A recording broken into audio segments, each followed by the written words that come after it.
Thank you for joining us and welcome to this virtual board meeting of the National Transportation Safety Board. I'm Robert Sumwalt and I'm honored to serve as the chairman of the NTSB. And joining us today are my colleagues on the board, Vice Chairman Bruce Landsberg, Member Jennifer Homedy, Member Michael Graham, and Member Tom Chapman. Today we meet in open session as required by the government and the Sunshine Act to consider the rapid descent into terrain of a chartered Sikorsky S-76B helicopter in Calabasas, California on the morning of January the 26th of last year. The flight departed John Wayne Airport, Orange County in Santa Ana, California, and was destined for the Camarillo Airport. Weather was cloudy with haze during the flight, and 37 minutes into the flight, the pilot initiated a climb with a gradual left turn to, as he told the air traffic controllers, to get above the layers. It was the beginning of a series of events that ended 2 minutes later with the tragic loss of the helicopter, its pilot, and all 8 passengers. On behalf of all of us at the NTSB, I'd like to offer our sincerest condolences to the families and friends of those who were lost in this tragic crash. Our purpose, our entire purpose for this investigation is to learn from this event so that we can keep others from going through what you have gone through. In every accident, we study the roles of the human, the machine, and the environment. And today, at the juncture of human and environment, we'll discuss the aspects that influence the pilot's decision-making. He was flying under visual flight rules, or VFR, which legally prohibited him from penetrating the clouds. However, as we've seen in so many accidents, this pilot continued his VFR flight into clouds, or, as we say, instrument meteorological conditions. Today, we will discuss whether the pilot faced any pressure to complete the flight, and if so, where those pressures originated. What were the expectations of the pilot under the company policy? Did he put pressure on himself? And what actions could he have taken to avoid flying into the clouds? We'll discuss the phenomenon of spatial disorientation, which is the powerful, misleading sensation that confuses pilots conducting a visual flight who loses visual reference, and what types of training can be effective in countering this effect. We'll also discuss the organizations involved, specifically Island Express, which operated the flight, and the Federal Aviation Administration, which regulated the accident flight under Part 135 of the Code of Federal Regulations. That's the section regulating on-demand charter flights like this flight. The NTSB has long recommended life-saving changes to Part 135 operations. In fact, improving the safety of Part 135 aviation is on our most wanted list of transportation safety improvements. We'll discuss whether any part of the Part 135 changes that we've recommended, if acted upon, could have changed the outcome of this flight. For example, the NTSB has repeatedly recommended that the FAA require Part 135 operations to have a safety management system, or SMS, but that at the present, the FAA does not require SMS in Part 135, despite our repeated calling for it.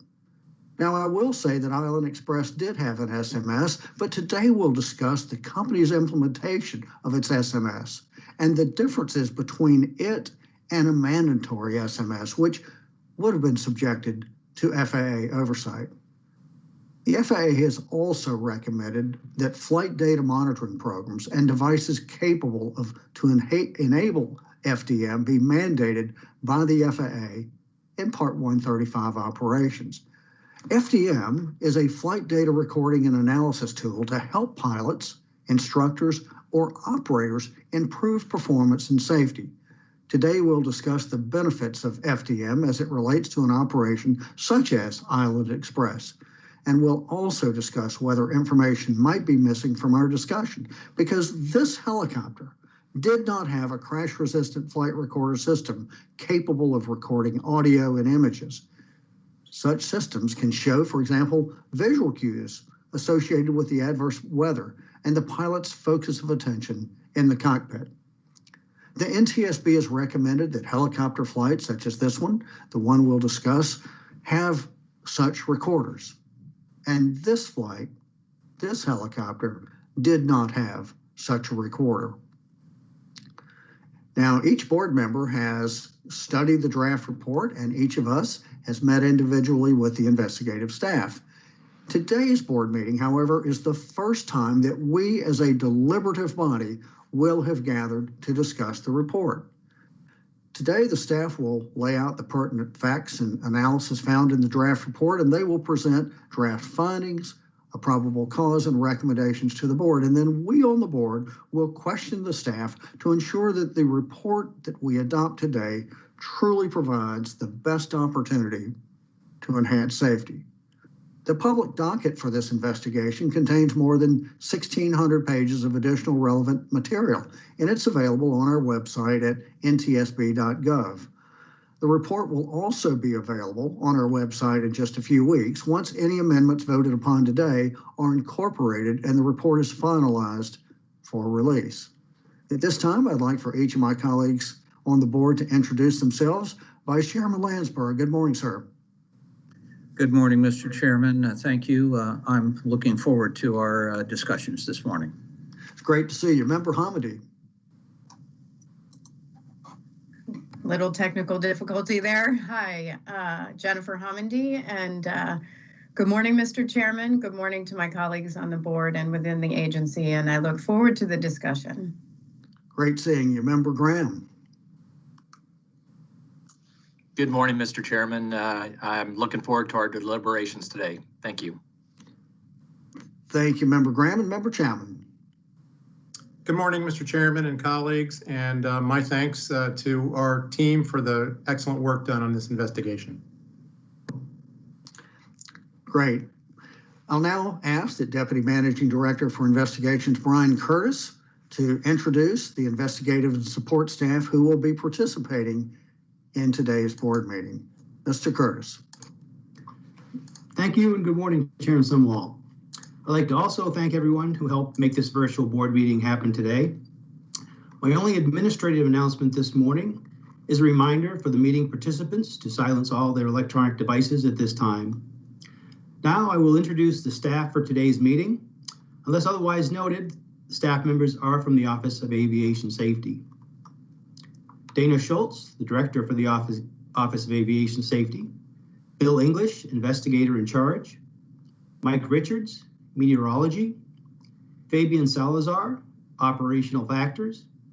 Dr. Duan Civilian, Human Performance. Kathleen Silba, General Counsel for the NTSB. Darlene Hatchett, Director for the Office of Safety Recommendations and Communications. Jim Ritter, Director for the Office of Research and Engineering. Brian Soper, Air Traffic Control. Chris Babcock, Crash Resistant Flight Recorder Systems from the Office of Research and Engineering.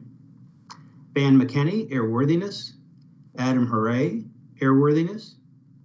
Nathan Hoyt, Safety Recommendations from the Office of Safety Recommendations and Communications. Greg Borsari, Helicopter Maintenance and Visuals. And Kathy Gagne, Report Writer. The presentations will begin with an investigation overview by the investigator in charge, Bill English. Mr. English. Thank you, Mr. Curtis. Good morning, Mr. Chairman, Mr. Vice Chairman, and members of the board. On January 26th, 2020, at 9:45 a.m. Pacific Standard Time, a Sikorsky S-76B helicopter, November 72 Echo X-ray, operated by Island Express Helicopters, collided with hilly terrain near the city of Calabasas, California. The pilot and 8 passengers were fatally injured, and the helicopter was destroyed by impact forces and fire.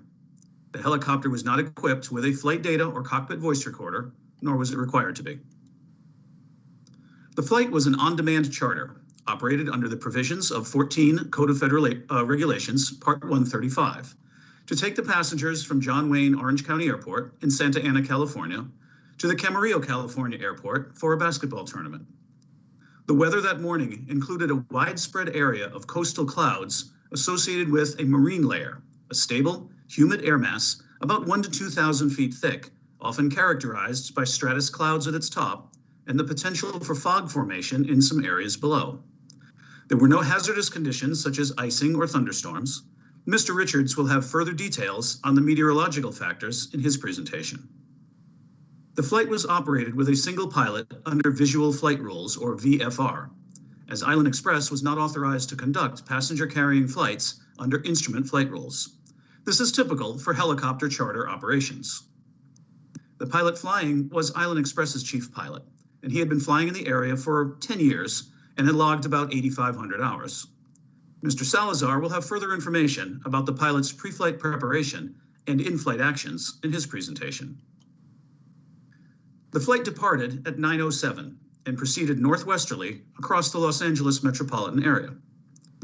At 9:20, the pilot requested to transit the Burbank Class Charlie airspace, but ATC advised him to hold due to traffic.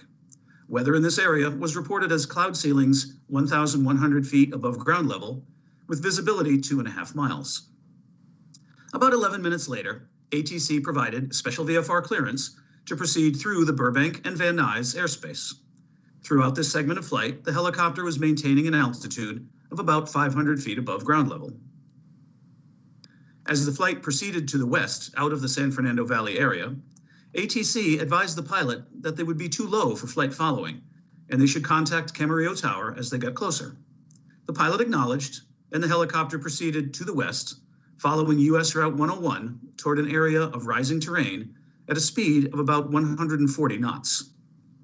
About 4 minutes later, the pilot contacted ATC again and advised them that he was intending to climb to go above the cloud layers. A surveillance camera near the 101 captured the helicopter about this time. The helicopter had been flying about 350 feet above ground level, but during the transmission to ATC began climbing at a rate of about 1,500 feet per minute, while generally following the 101 in a slight left turn. In this brief clip, you'll see the helicopter from the top right of the screen flying along the highway.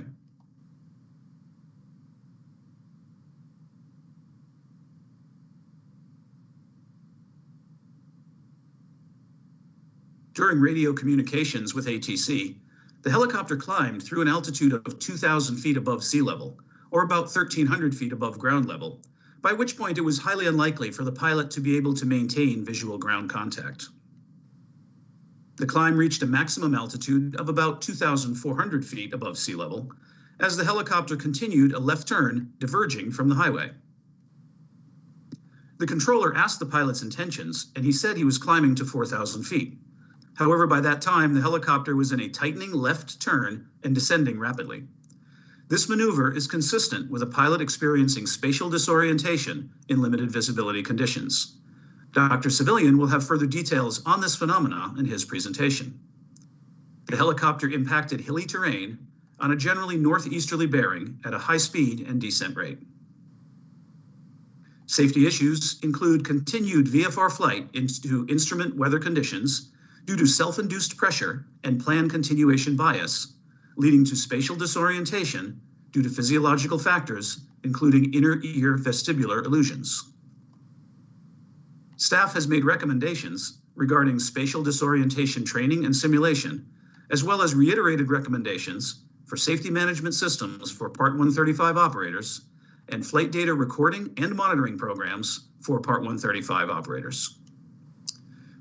Mr. Richards will now present on meteorological factors. Good morning. I will be discussing the weather surrounding the accident flight. At the time of the aircraft's departure, Orange County, Burbank, Van Nuys, and Camarillo were all reporting ceilings greater than 1,000 feet, and only Van Nuys was reporting a visibility less than 3 miles. Regional Terminal Aerodrome Forecasts, or TAFs, which provide weather forecasts for airports that were current at the time of departure, forecasted for the flight period ceilings at 1,000 feet or greater and visibilities of 3 miles or greater, except Van Nuys, which forecasted a visibility of 2 miles until 9:30 that morning. It should be noted that no TAFs were valid for the accident location. Airmets for IFR conditions and mountain obscuration were issued prior to the aircraft's departure and were active for the accident location at the accident time. Weather information for the accident time consistently presented an environment characterized by low clouds and restrictions to visibility. The image on the top left depicts hilltops near the accident site at elevations of about 1,400 feet obscured by cloud, and is compared with a clear day image below it. The image on the right is from a camera looking toward the accident location from a position about 2 miles east at an elevation of about 1,300 feet. This image was captured about the time of the accident and depicted relatively smooth and unbroken cloud tops at 2,400 to 2,500 feet. As Mr. English presented, a camera captured the aircraft moving toward the west and disappearing from view about 1 minute prior to the accident. About this time, an eyewitness on the ground below the aircraft's flight path witnessed the aircraft below or at the cloud line before it disappeared into heavy clouds that they described as a thick wall. Also about this time, the aircraft began its climb from an altitude of about 1,400 feet to about 2,300 feet. Though it was heard, no local cameras or eyewitnesses saw the aircraft during its climb. However, staff could not determine conclusively if the pilot would have been able to maintain intermittent ground contact at points between 1,400 and 2,000 feet.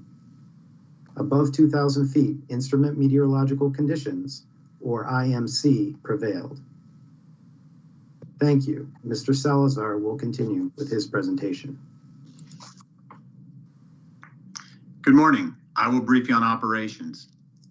Island Express Helicopters was operating on an FAA-approved operations specification document that authorized the pilots to conduct on-demand, day and night, visual flight rules only flights. The company had 25 employees and operated 6 helicopters. Island Express was experienced in conducting charter flights. In 2019 alone, they flew 495 charter flights, many catering to high-profile clients.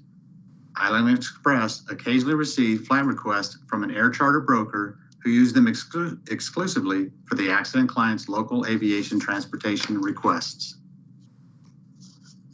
The pilot was certificated, current, and qualified to fly in visual flight rules in accordance with federal regulations and company requirements. He had about 8,577 hours flying experience, which included about 1,250 hours in the Sikorsky S-76 series helicopter and about 75 hours of instrument flying time. There was no evidence of any pre-existing medical conditions and no evidence of acute or chronic sleep loss. After gaining employment with Island Express, the pilot completed all required company training, including Sikorsky S-76 ground and flight training, which contained modules for aeronautical decision-making and judgment, instrument procedures, unusual attitude flight, procedures for recovering from inadvertent entry into instrument meteorological conditions, and spatial disorientation. As the chief pilot, he held the responsibility of supervising and training all Island Express pilots. Upon advancement to check airman, he gained the additional responsibility of evaluating Sikorsky S-76 pilots during their annual proficiency and line checks. Island Express contracted with an outside training vendor that reinforced the ground and flight training using the company's helicopters. Per company policy, pilots were to fly no lower than 300 feet above ground level, with 500 to 1,000 feet above ground level recommended as a minimum altitude. Company policy identified 1 nautical mile as the minimum visibility when operating in uncontrolled airspace. These company minimums were more conservative than the Federal Aviation Regulation Part 135 helicopter altitude and visibility minimums.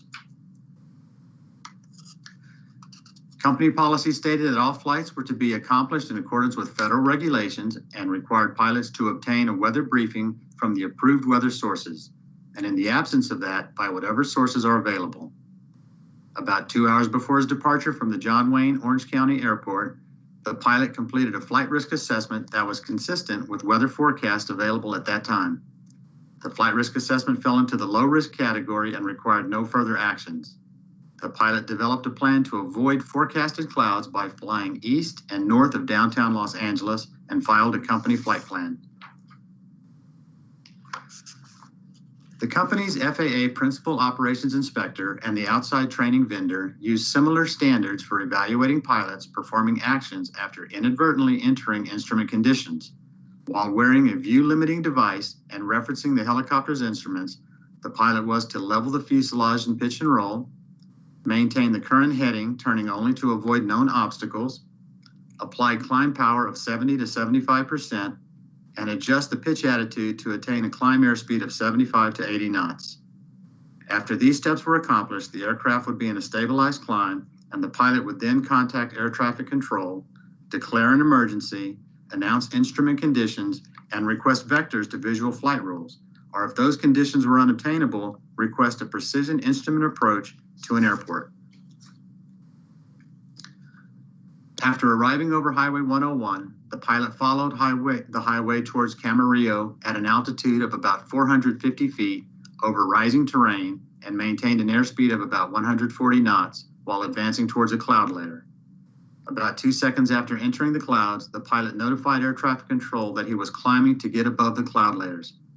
The pilot had immediately begun a rapid climb of about 1,500 feet per minute while in a slight left bank, and remained in a left bank of increasing magnitude throughout the remainder of the flight. During the climb and subsequent descent, the pilot communicated with air traffic control on numerous occasions but did not declare an emergency. The excessive speed, entering the clouds, the rapid rate of climb, and the left turn were inconsistent with his training.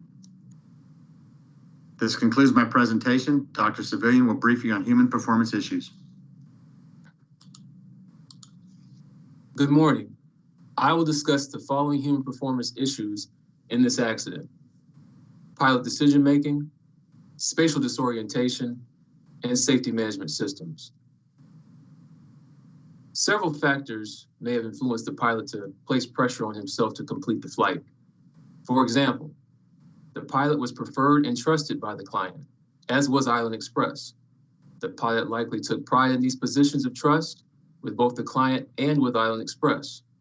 The pilot had a good relationship with the client and likely did not want to disappoint him by not completing the flight. This kind of self-induced pressure can adversely affect pilot decision-making and judgment. Accidents involving self-induced pressure are not uncommon. However, there was no evidence that Island Express, the air charter broker, or the client placed pressure on the pilot to accept the chartered flight request or complete the flight in adverse weather.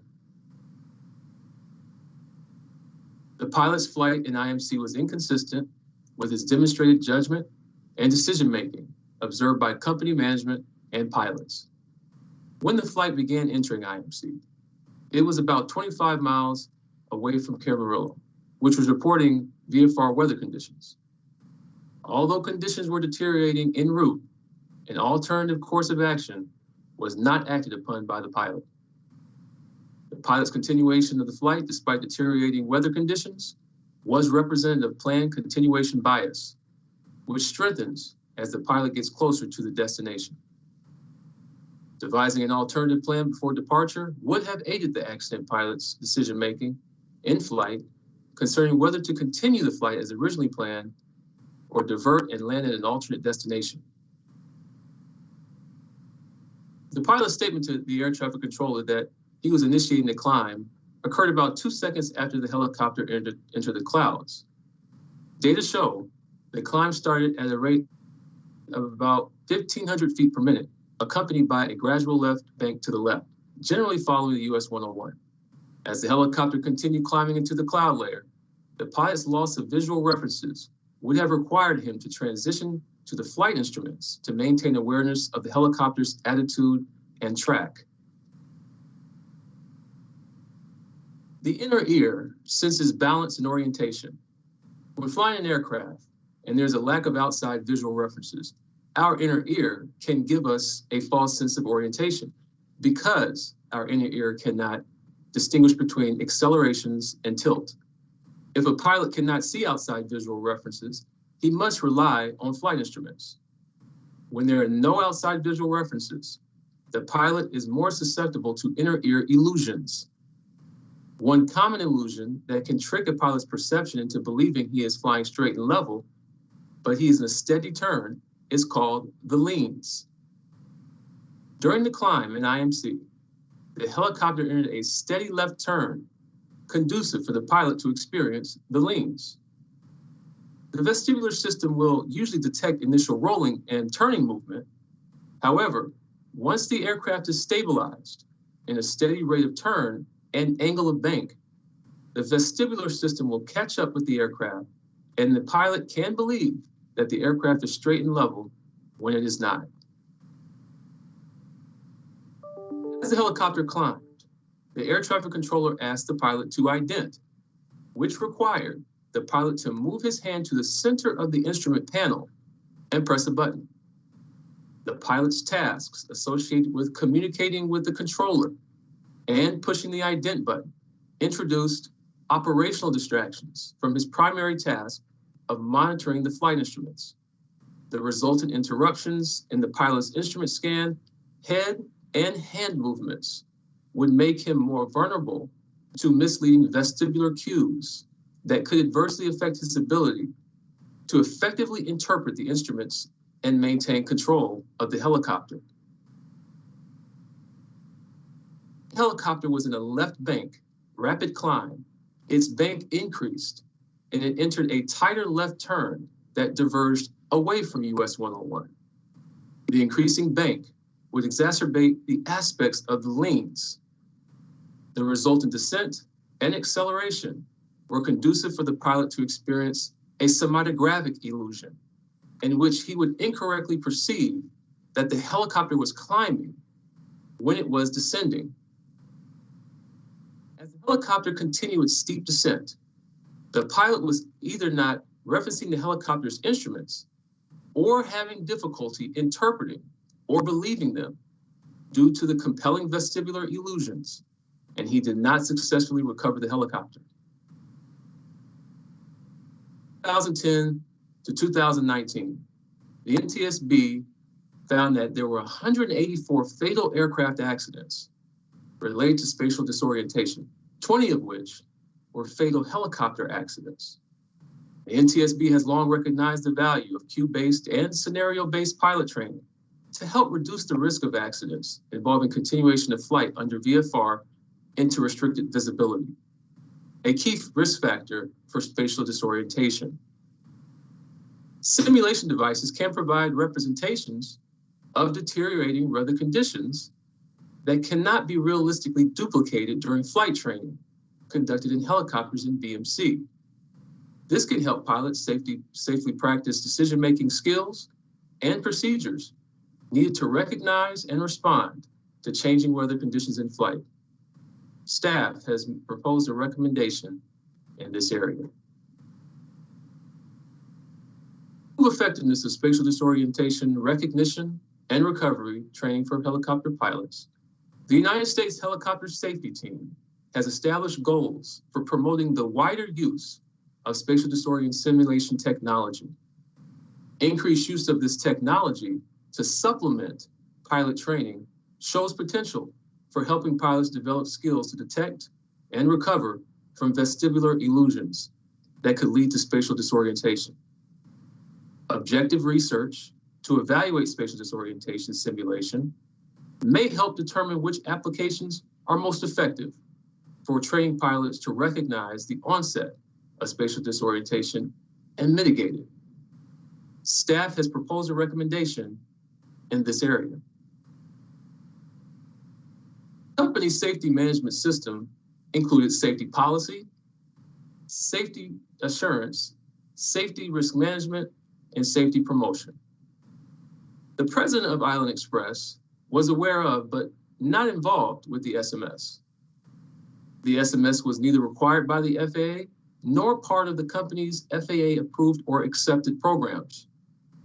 And although the company used SMS tools, it did not implement the entire program and perform safety assurance evaluations, such as those that could have ensured the effectiveness of the flight risk analysis. The Director of Operations was the accountable executive and monitored flight risk analysis forms for necessary updates and followed up with pilots who forgot to submit forms for their flights. However, there was no evidence that company performed internal evaluation or hazard analysis using the information from completed forms. Although the company had an SMS, Our investigation showed that they did not effectively develop and implement the entire program. The NTSB has long advocated that the FAA require SMS for various Part 135 operations.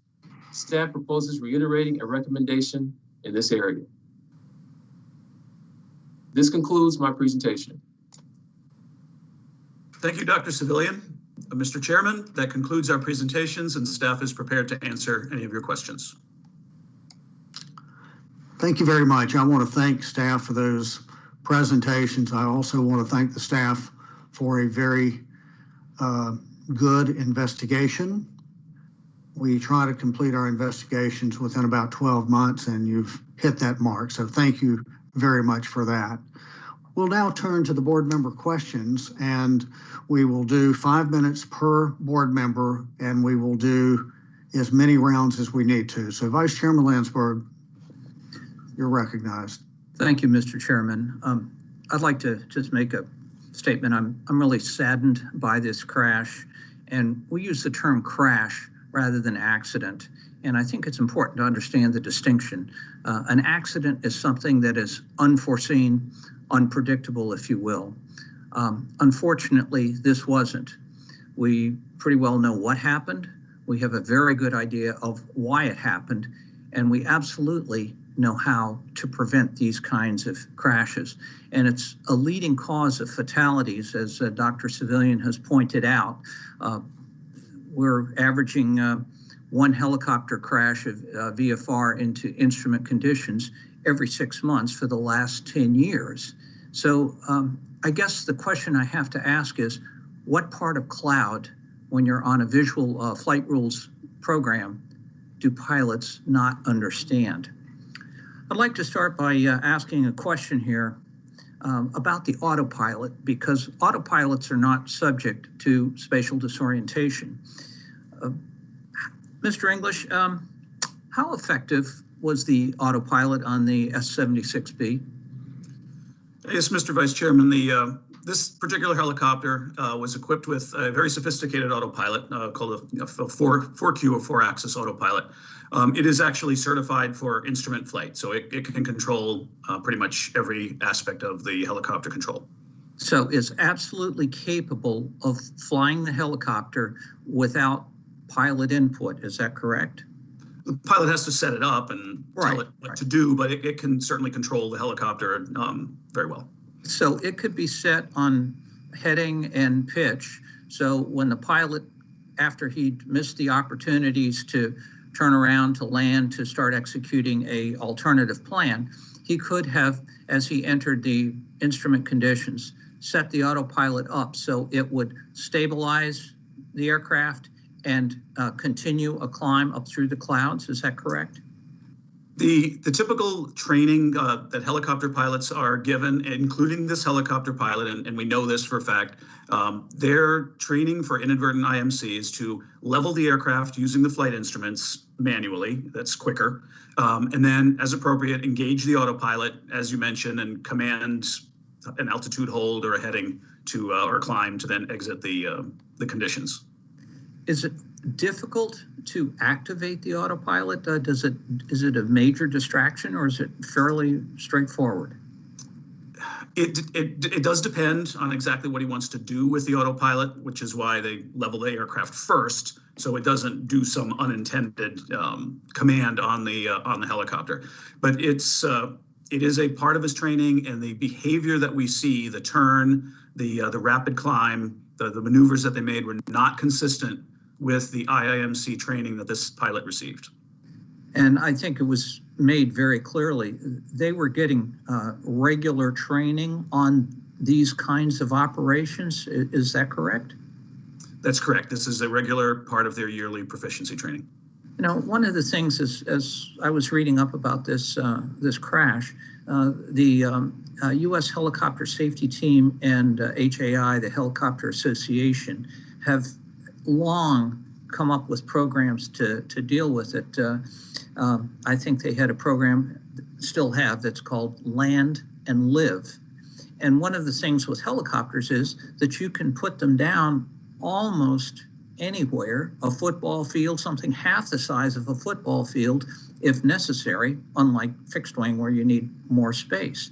In the training, did they have that kind of discussion? As best we know, yes, they certainly did have that type of at least discussion in training. And it's also important for us to note that in this situation, this weather did not sneak up on the pilot very quickly. It was a condition that was very stable. So while you're absolutely correct, a helicopter can land in a very confined area, they also had a very easy alternative of landing at Van Nuys Airport, a large airport with lots of infrastructure just a few minutes away. About how far behind them was Van Nuys? I'm assuming that's the closest one? That was a close airport. It was roughly 10 to 12 miles behind them, depending on when they first started to encounter difficult conditions. So just a few minutes of flying time. Excellent. Thank you, Mr. Chairman. I have more questions for later. Thank you.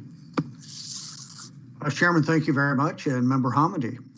Thank you very much. I want to start out first by addressing the family, friends, and loved ones of the 9 people who died in the crash. Not only as a safety professional for the NTSB, but I'm also a wife and a mother of a 13-year-old girl. So I can't imagine how difficult today must be for you, and of course every day since January 26, 2020. So my heart goes out to you.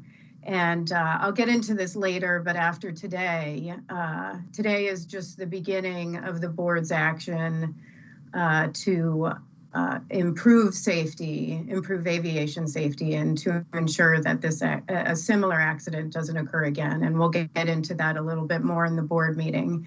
But first, I also want to thank the staff for all their work, and in particular, Bill English, who is the investigator in charge for this investigation of the crash. Bill, if you can mention helicopter terrain awareness and warning system in your presentation. Can you talk about why not?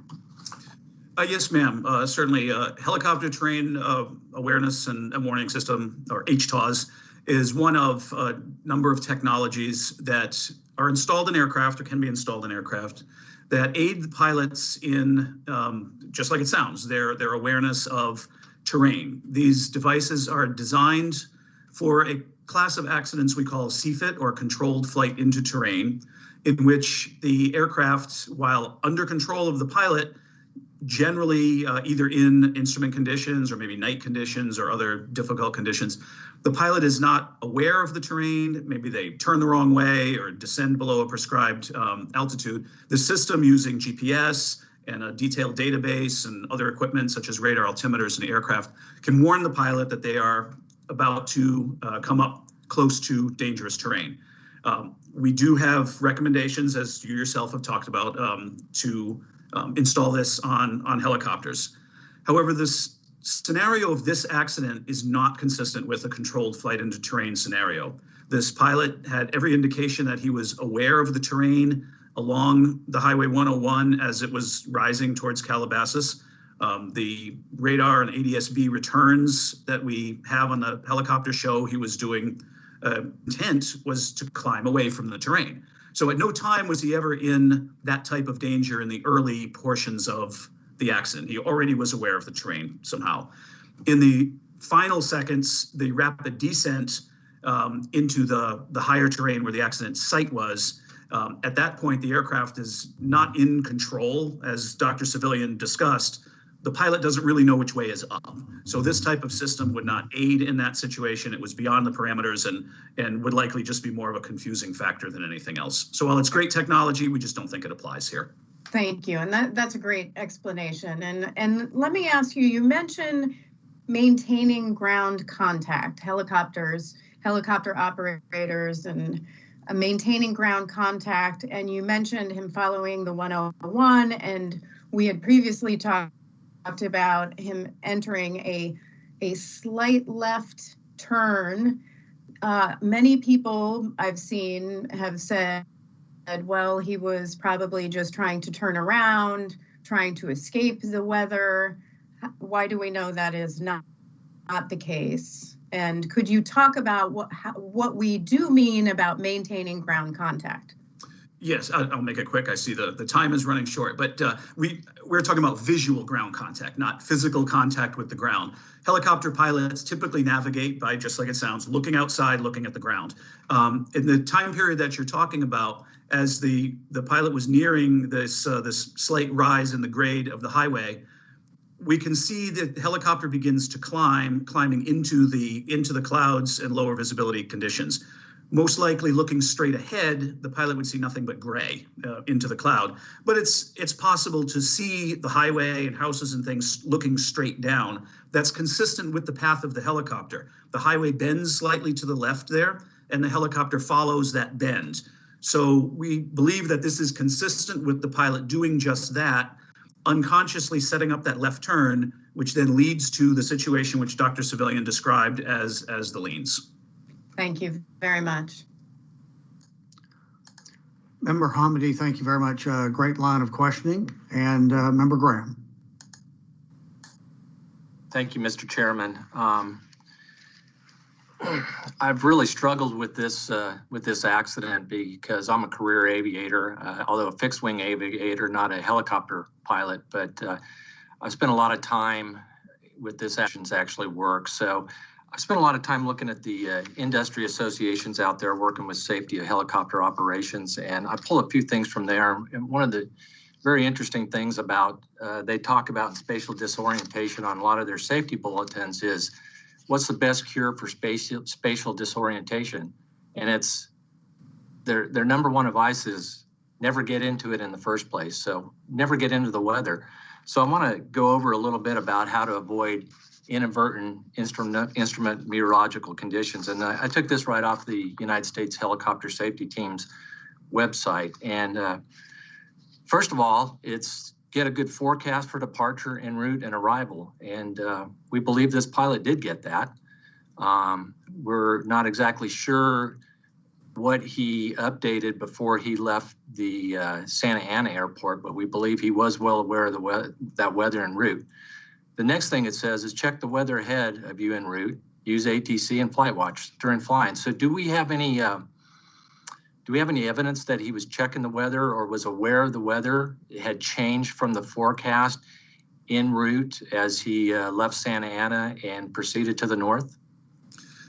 Thank you, Mr. Graham, for that question, or Member Graham for that question. That is, it's hard to tell, but we do know one thing for sure, that he did obtain forecasts prior to departure. When he was approaching the Burbank and Van Nuys area, he did obtain the weather from the controllers in that area, which did show the current conditions of 2.5 miles visibility, which was actually somewhat less than forecast.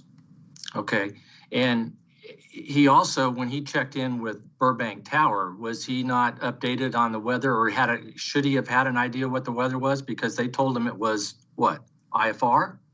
Correct. So either, I don't remember if it was that he tuned up the recorded weather or they just told him verbally, but yes, that's correct. The visibility was less than 3 miles in controlled airspace. So that considered IFR, at least for fixed wing aircraft. And that is slightly less than the forecast of 4 miles. Okay, so he had some sense of what's going on there. The next thing about avoiding inadvertent IMC is avoid flight in marginal VFR weather. And we were already there, weren't we? As a matter of fact, we were below it there when he checked in with Burbank. He was actually below 1,003. He had 2.5 miles visibility. So didn't quite do that, but it's my understanding that this community will live with the lower minimums for the VFR only operations. Another advice to him is to plan en route decision points. Were we aware if he had any alternate plan or decision points along the way? We're not aware of any of those. We're not aware of any of those, yeah. The next thing it says is to recognize the signs. Deteriorating weather, obscured hills. Were there obscured hills en route? Yes, there were. There were, yeah. And other things would be fog. There was forecast fog. And what about visible precipitation? Was there any en route? I don't believe there was visible precipitation. Mr. Richards might be able to clarify that for you. Okay. No, sir. No evidence of visible precipitation defined as hitting the ground. Okay, thank you. Another recognized signs would be descent below planned altitude.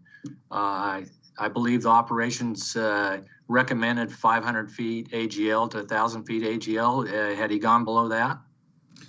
That's correct on the recommendation. And as the flight proceeded westerly along the 101, the AGL altitude steadily decreased until about 350 feet when he initiated the climb. Exactly. Okay, so again, it says assess the situation, and if signs back up the warnings, decide to land or turn around before you go into inadvertent IMC. Once you get into inadvertent IMC, you already talked about the training that he had from his training instructor and from his POI during check rides. The helicopter safety team points out, one of the things you need to do is the 4 C's: control, climb, course, and communicate. So you talked about controlling the aircraft, fly the aircraft, refocus the scan inside the cockpit to the primary flight instruments. That's airspeed, altitude, and attitude. Once you have that, climb. As soon as the aircraft is under control by referencing to the instruments, a controlled climb should be initiated. Inadvertent IMC encounters often occur at low altitudes where a rising terrain poses a serious threat. The pilot should initiate a straight ahead controlled climb to an altitude that will provide obstructive clearance in the area of operation. Did he climb straight ahead in that case when he penetrated the weather? No, sir. The climb was initiated in a subtle left turn following the highway. Subtle left turn.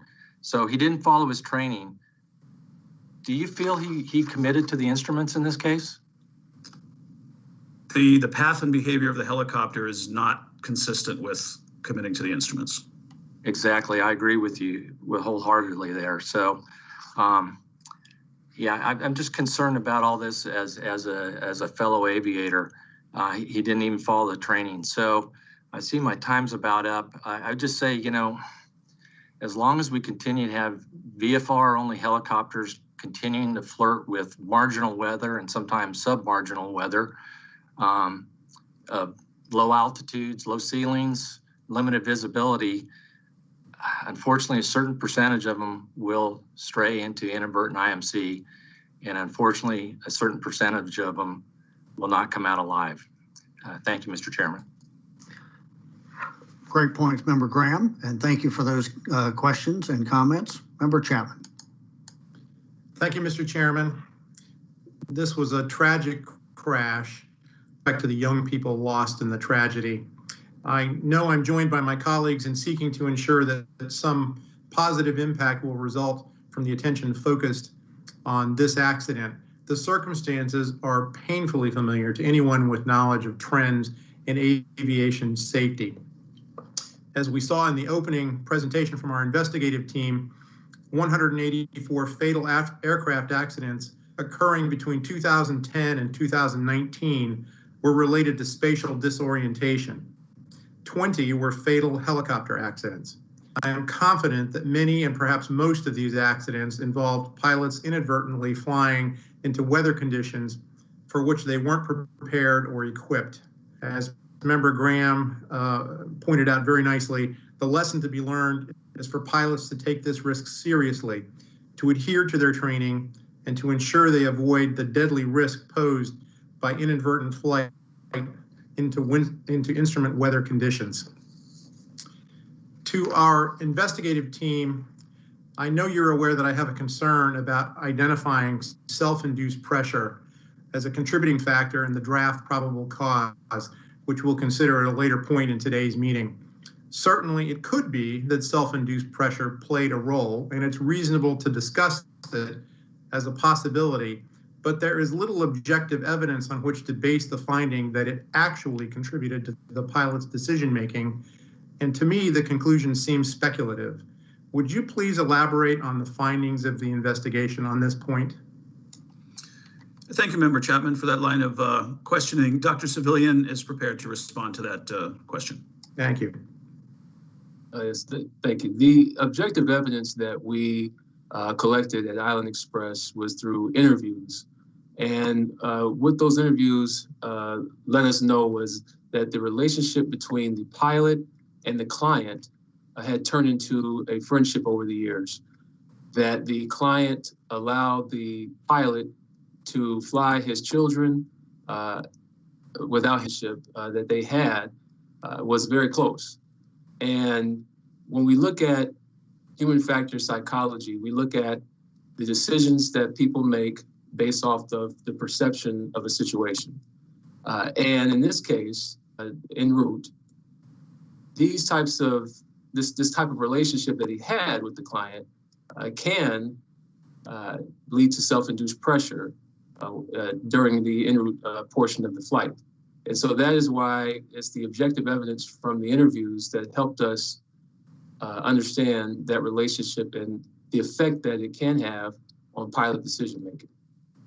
So the premise is that self-induced pressure can result when someone has a relationship of trust, in this case with a prominent person. There's a tendency to want to please that person so the relationship can be maintained. I do have a concern that we don't have much in the way of concrete indications that that was actually what occurred in this situation, but I do understand the basic premise. The investigation also contributing to the pilot's decision to continue the flight. Is planned continuation bias dependent on an element of self-induced pressure? So in other words, is it possible there could have been planned continuation bias without any self-induced pressure of the type that you've described? Well, in this case, it was both self-induced pressure and planned continuation bias. And the planned continuation bias portion of it was the pilot continuing the flight despite changing conditions. Are there other accident investigations? This is kind of an unfair question because I suspect you haven't prepared for it, but are there other accident investigations conducted by NTSB in which it's been found that self-induced pressure was a factor and that the presence of self-induced pressure resulted from a relationship with a prominent person? I have, there is evidence that the NTSB has investigated accidents involving self-induced pressure. Great, thank you. Thank you, Mr. Chairman. I see my time has expired. Thank you, Member Chapman. Thank you very much. Yeah, it was per your last line of questioning, Member Chapman. I did notice that in our study that was done in 2005, risk factors associated with weather-related general aviation accidents, we did discuss in that the notion of planned continuation error or planned continuation bias. And so that's been prevalent in general aviation accidents. I know your question was more specific about the self-induced pressure, but planned continuation error is something certainly that we have seen in prior accidents. In fact, we define it as failure to revise the original plan when circumstances change, the type of error associated with poor in-flight decision-making and delayed remedial actions, types of accidents and incidents.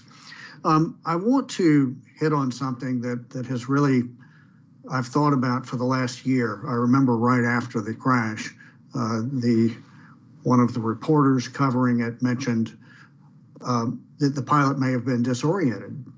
And I think there's really two types of disorientation. There's the type of disorientation like you're lost. You might think you're over the I-5 freeway, but you're really over the 101.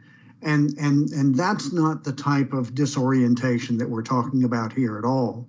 We're talking about spatial disorientation, where literally the pilot may not know which way is up or down, whether he or she is leaning left or right. So I think it's important to draw that distinction. It's not like this crash, the pilot was just flying along, didn't know where the hills were, and blundered into the side of a hill. Do you agree with that, Mr. English? And I think that's consistent with the line of questioning that Member Hamidi was asking. Yes, sir. The way you described it is exactly what we think. And I too want to hammer the point that because this was a loss of control accident and not a control flight into terrain accident, that TAWS would not have prevented this crash. There's an article in the LA Times this morning that is talking about that. And I think a lot of people, including one of our former senior investigators, I read an article that he was quoted on the anniversary of the crash, where he said he would expect the NTSB to issue a recommendation regarding TAWS. So I want to clear up that misconception there of the different types of disorientation. Mr. English, while I have you there, this aircraft was, in fact, it was IFR capable in terms of instrumentation. The aircraft itself was certified for IFR flight, but Island Express was not approved for IFR operations. Had they been so, what difference might that have made in this scenario?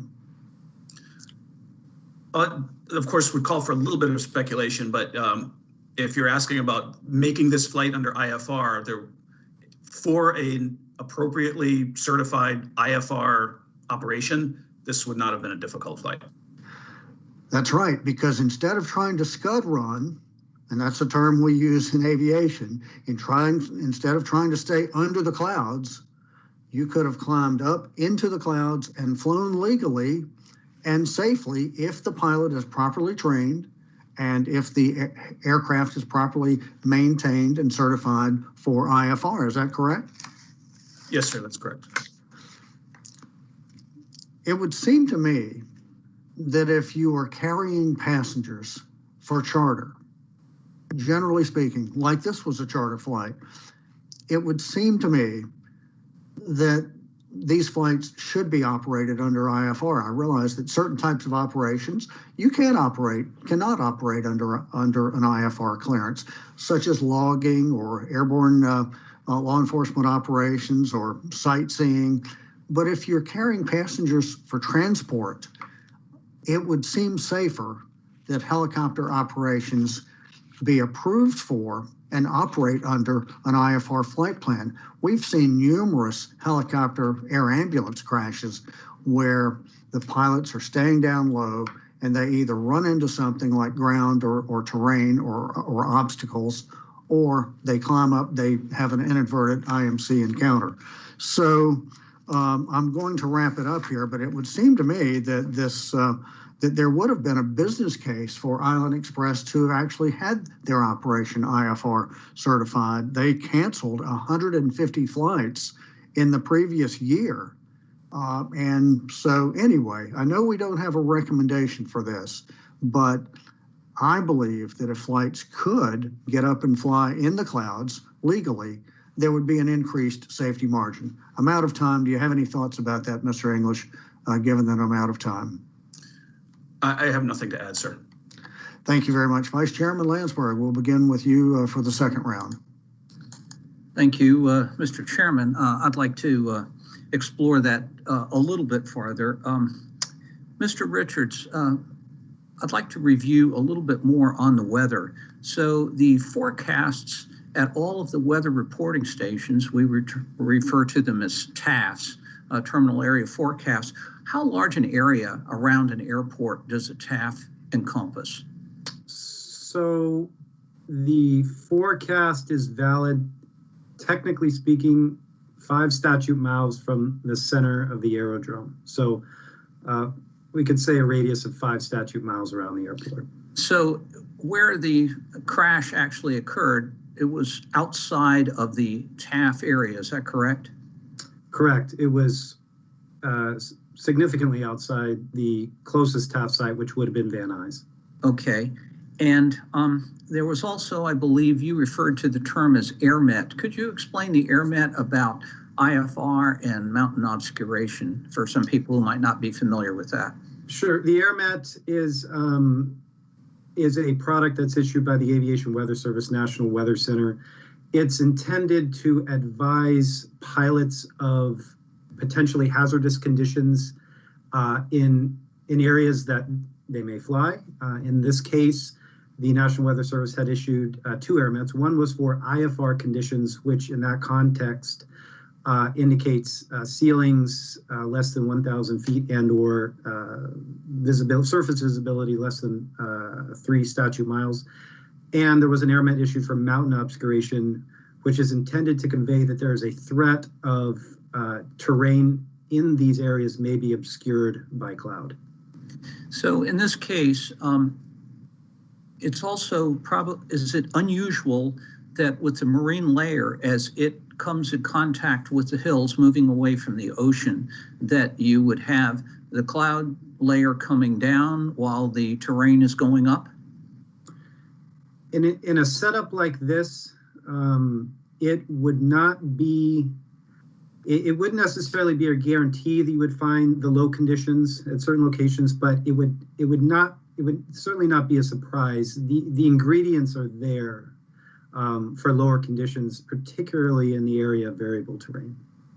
Is it possible that pilot reports might have helped, although I think most of the aircraft that would be departing from the airports might not be low enough in order for this to be evident? As you know, I happen to believe in pilot reports because what's forecast and what actually happens is sometimes a little bit different, and there's nothing better than having somebody look out the windshield and see what's going on.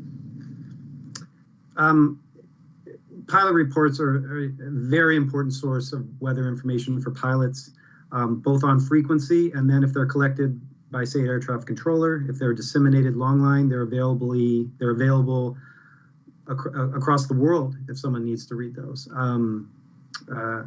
Important. I'd like to also talk just a little bit about the TAWS situation. We've already mentioned that TAWS wouldn't have helped, and we know that this helicopter was not equipped with TAWS. Mr. English, was the pilot using, or do we know that he had an electronic flight bag on board? And could you describe a little bit about that?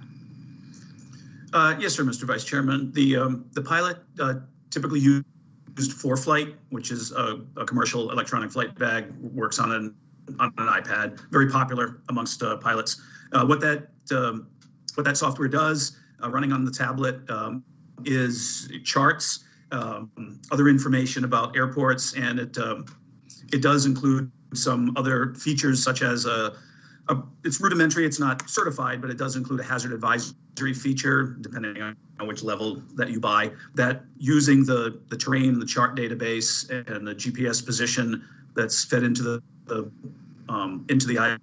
iPad to aid the aware of surrounding terrain.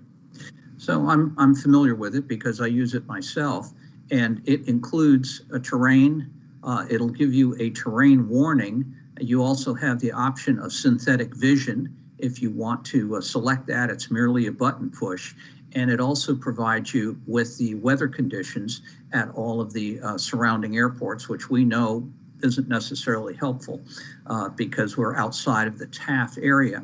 But I think the biggest thing we have to say on this is, again, the pilot is in the best position to see what's going on. He knew the terrain. He'd been flying in this area for a decade. He had over 8,000 hours, and he could look out the windshield and see that he was getting into instrument conditions and went contrary to all of his training. I'll stop here. Thank you, Mr. Chairman. Vice Chairman, thank you very much. And Member Hamdi. Thank you very much. My questions are probably going to be for Dr. Civilian. The accident pilot completed a risk assessment form at 6:57 a.m. the morning of the flight, and at some point before departure, which I believe was at 9:07 a.m., there was a change in weather forecasted at Van Nuys. And I'm just going to read here. During the time the pilot was on the ground, weather information for Van Nuys included visibility of 2.5 miles, reported at 7:51 a.m. and again at 8:51 a.m., which was less than what had been forecasted. Island Express requires a new form when the weather changes. That did not occur, but what would have changed on the form if a new form had been completed with that information? The flight, the risk assessment still would have been within the low risk category, and Mr. English could provide information on what would be changed in terms of right. And just to add to that, my understanding is at that point he would have had to check special visual flight rules en route, correct? Right. Okay, so, and this is where I want to, and this may be you or it may be Mr. English. Feel free to pop up, Mr. English. On that one, if he completed the new risk assessment form and checked off special visual flight rules en route, it would have required an alternative plan to be developed. Is that correct? Now, I understand he would have had to go back and speak with the director of operations, who apparently said he trusted the accident pilot to make decisions based on his experience. And so that wouldn't have made a difference. But what would have made a difference is an alternative plan would have been filed. Yes, ma'am. So let's unpack that a little bit. There's a couple things going on. The changes in the forecasts that we can see with hindsight, none of them would have triggered special VFR en route, other than one TAF period from Van Nuys, which it's questionable whether or not that actually even applied at the time that they would have planned to transit that airspace. But using worst case scenario, we'll say, let's assume he got that forecast, checked special VFR en route. It's important to note, as Mr. Salazar brought up in his presentation, the VFR weather minimums for helicopters outside of controlled airspace is much lower than that. For fixed wing, helicopters are routinely flown in less than 3 miles visibility. And special VFR is simply and only applies in controlled airspace, such as Burbank or Van Nuys. It would require them to get a clearance to go through that airspace, but to fly in the same weather that they were already flying in until that point. So the mitigation or the alternative plan might be simply nothing more than obtain special VFR clearance, which helicopter pilots do routinely. But that's not as much of a red flag as far as weather as it is more of an air traffic delay and procedure type of thing, which we saw happened. They got a little bit of a delay due to air traffic. I guess what I'm asking is, why wasn't there an alternative plan? An alternative plan could have helped. At the time at 8:37, he had a conversation with OC that said that mapped. He pointed to a map that said he planned to go north to Dodger Stadium in Los Angeles around Burbank and follow State Route 118. At some point after Van Nuys, he enters IMC around, and you and I discussed this, 9:44 and 45 seconds, sometime between there and 9:45 and 10 seconds. That's 35 seconds. I mean, that's not a lot of time. And so why wouldn't it have helped if you had an alternative plan in mind rather than a quick decision making? Yes, ma'am. We're now moving past the special VFR area, and other than using that as just an indicator that things may not go exactly as you plan. In a global sense, and I may hand this to Dr. Civilian, in a global sense, this is one of the things we found with the operator. They were not set up to have, we're not talking about weather alternates or things like that, but the alternative methods of getting the job done, the infrastructure there to help these pilots out if they do have to divert and assist the passengers in getting to where they're going, which those type of things can reduce the self-induced pressure that we've already discussed. And Dr. Civilian, if we have a few more seconds, might be able to piggyback on that a little bit. Yes, Island Express did not have any documentation or anything for that matter regarding alternative plans, and so that wasn't available to the pilot. Right, and I do want to get into that a little bit more in the next round of questioning on the risk analysis, this actual risk assessment form and SMS. So with that, I'm out of time. Member Hamidi, thank you very much. And Member Graham. Thank you, Mr. Chairman. as you stated during the presentation, that's we've seen this accident before, unfortunately. Helicopters continuing VFR flight into instrument meteorological conditions, and unfortunately lose control of the aircraft due to spatial disorientation.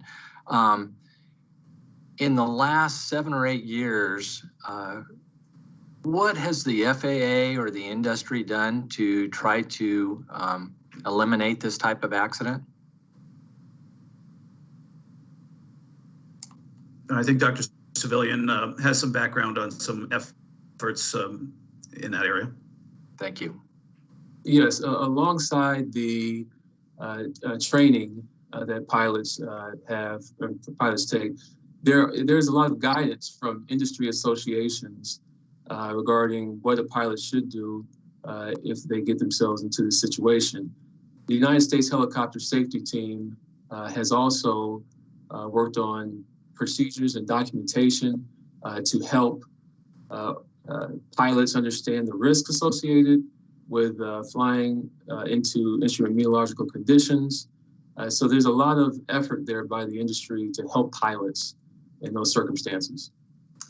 Thank you. Yeah, they've done good work. Some other things I've noticed that the FAA raised the minimum flight visibility for helicopters to a half mile, which is up from much lower, but it's still very limited visibility.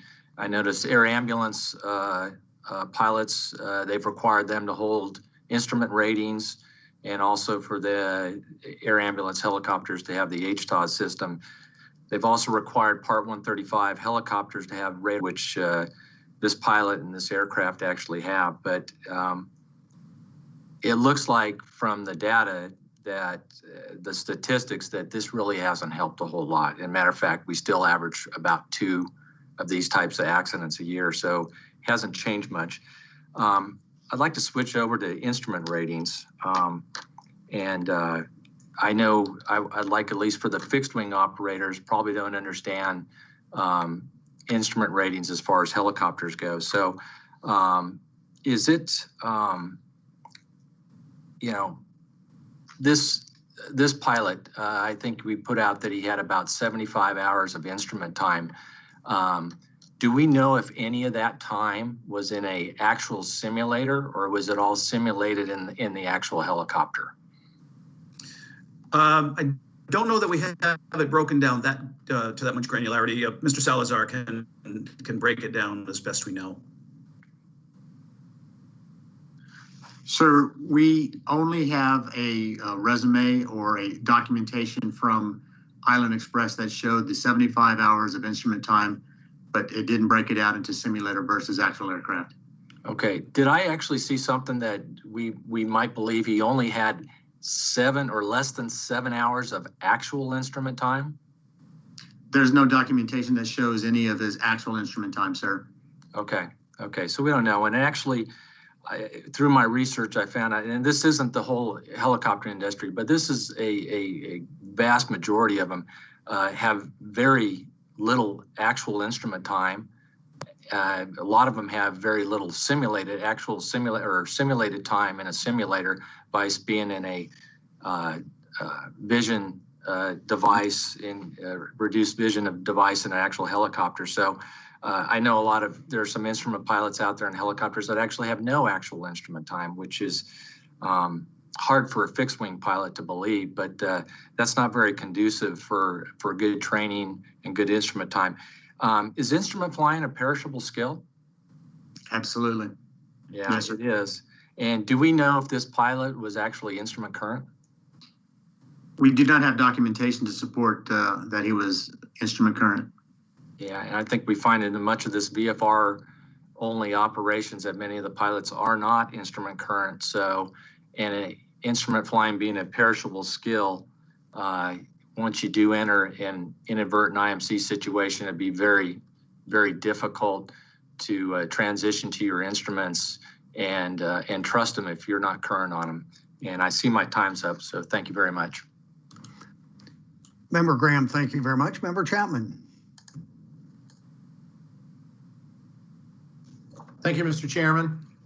I have some questions about safety management systems.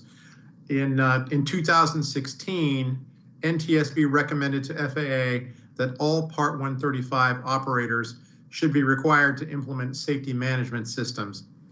Since then, the original recommendation to FAA has been reiterated by NTSB 4 times, each time based on our findings from investigations and other fatal accidents involving Part 135 operators that did not have a fully implemented safety management system subject to FAA oversight.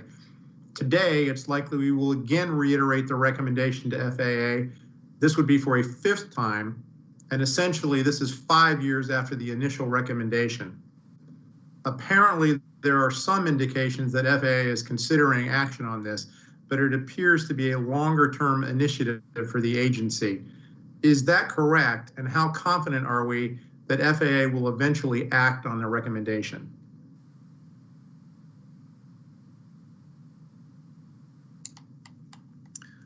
I think Dr. Civilian has been tracking the SMS process and can answer that for you, sir. Mr. Hoyt, who's in recommendations, can provide an update on the current situation. Thank you. So in the fall of 2020, during the FAA's rotorcraft safety conference, the FAA administrators said that they were hoping to publish a proposed SMS rule in 2022 that would apply to air taxis, air tour operators, and others. It's also on OMB's fall 2020 unified agenda of regulatory and deregulatory actions, listed as a long-term action item. So it's looking like the FAA is making some progress, but there's nothing. We still don't have an NPRM or a final rule out. So some encouraging signs, but certainly not imminent.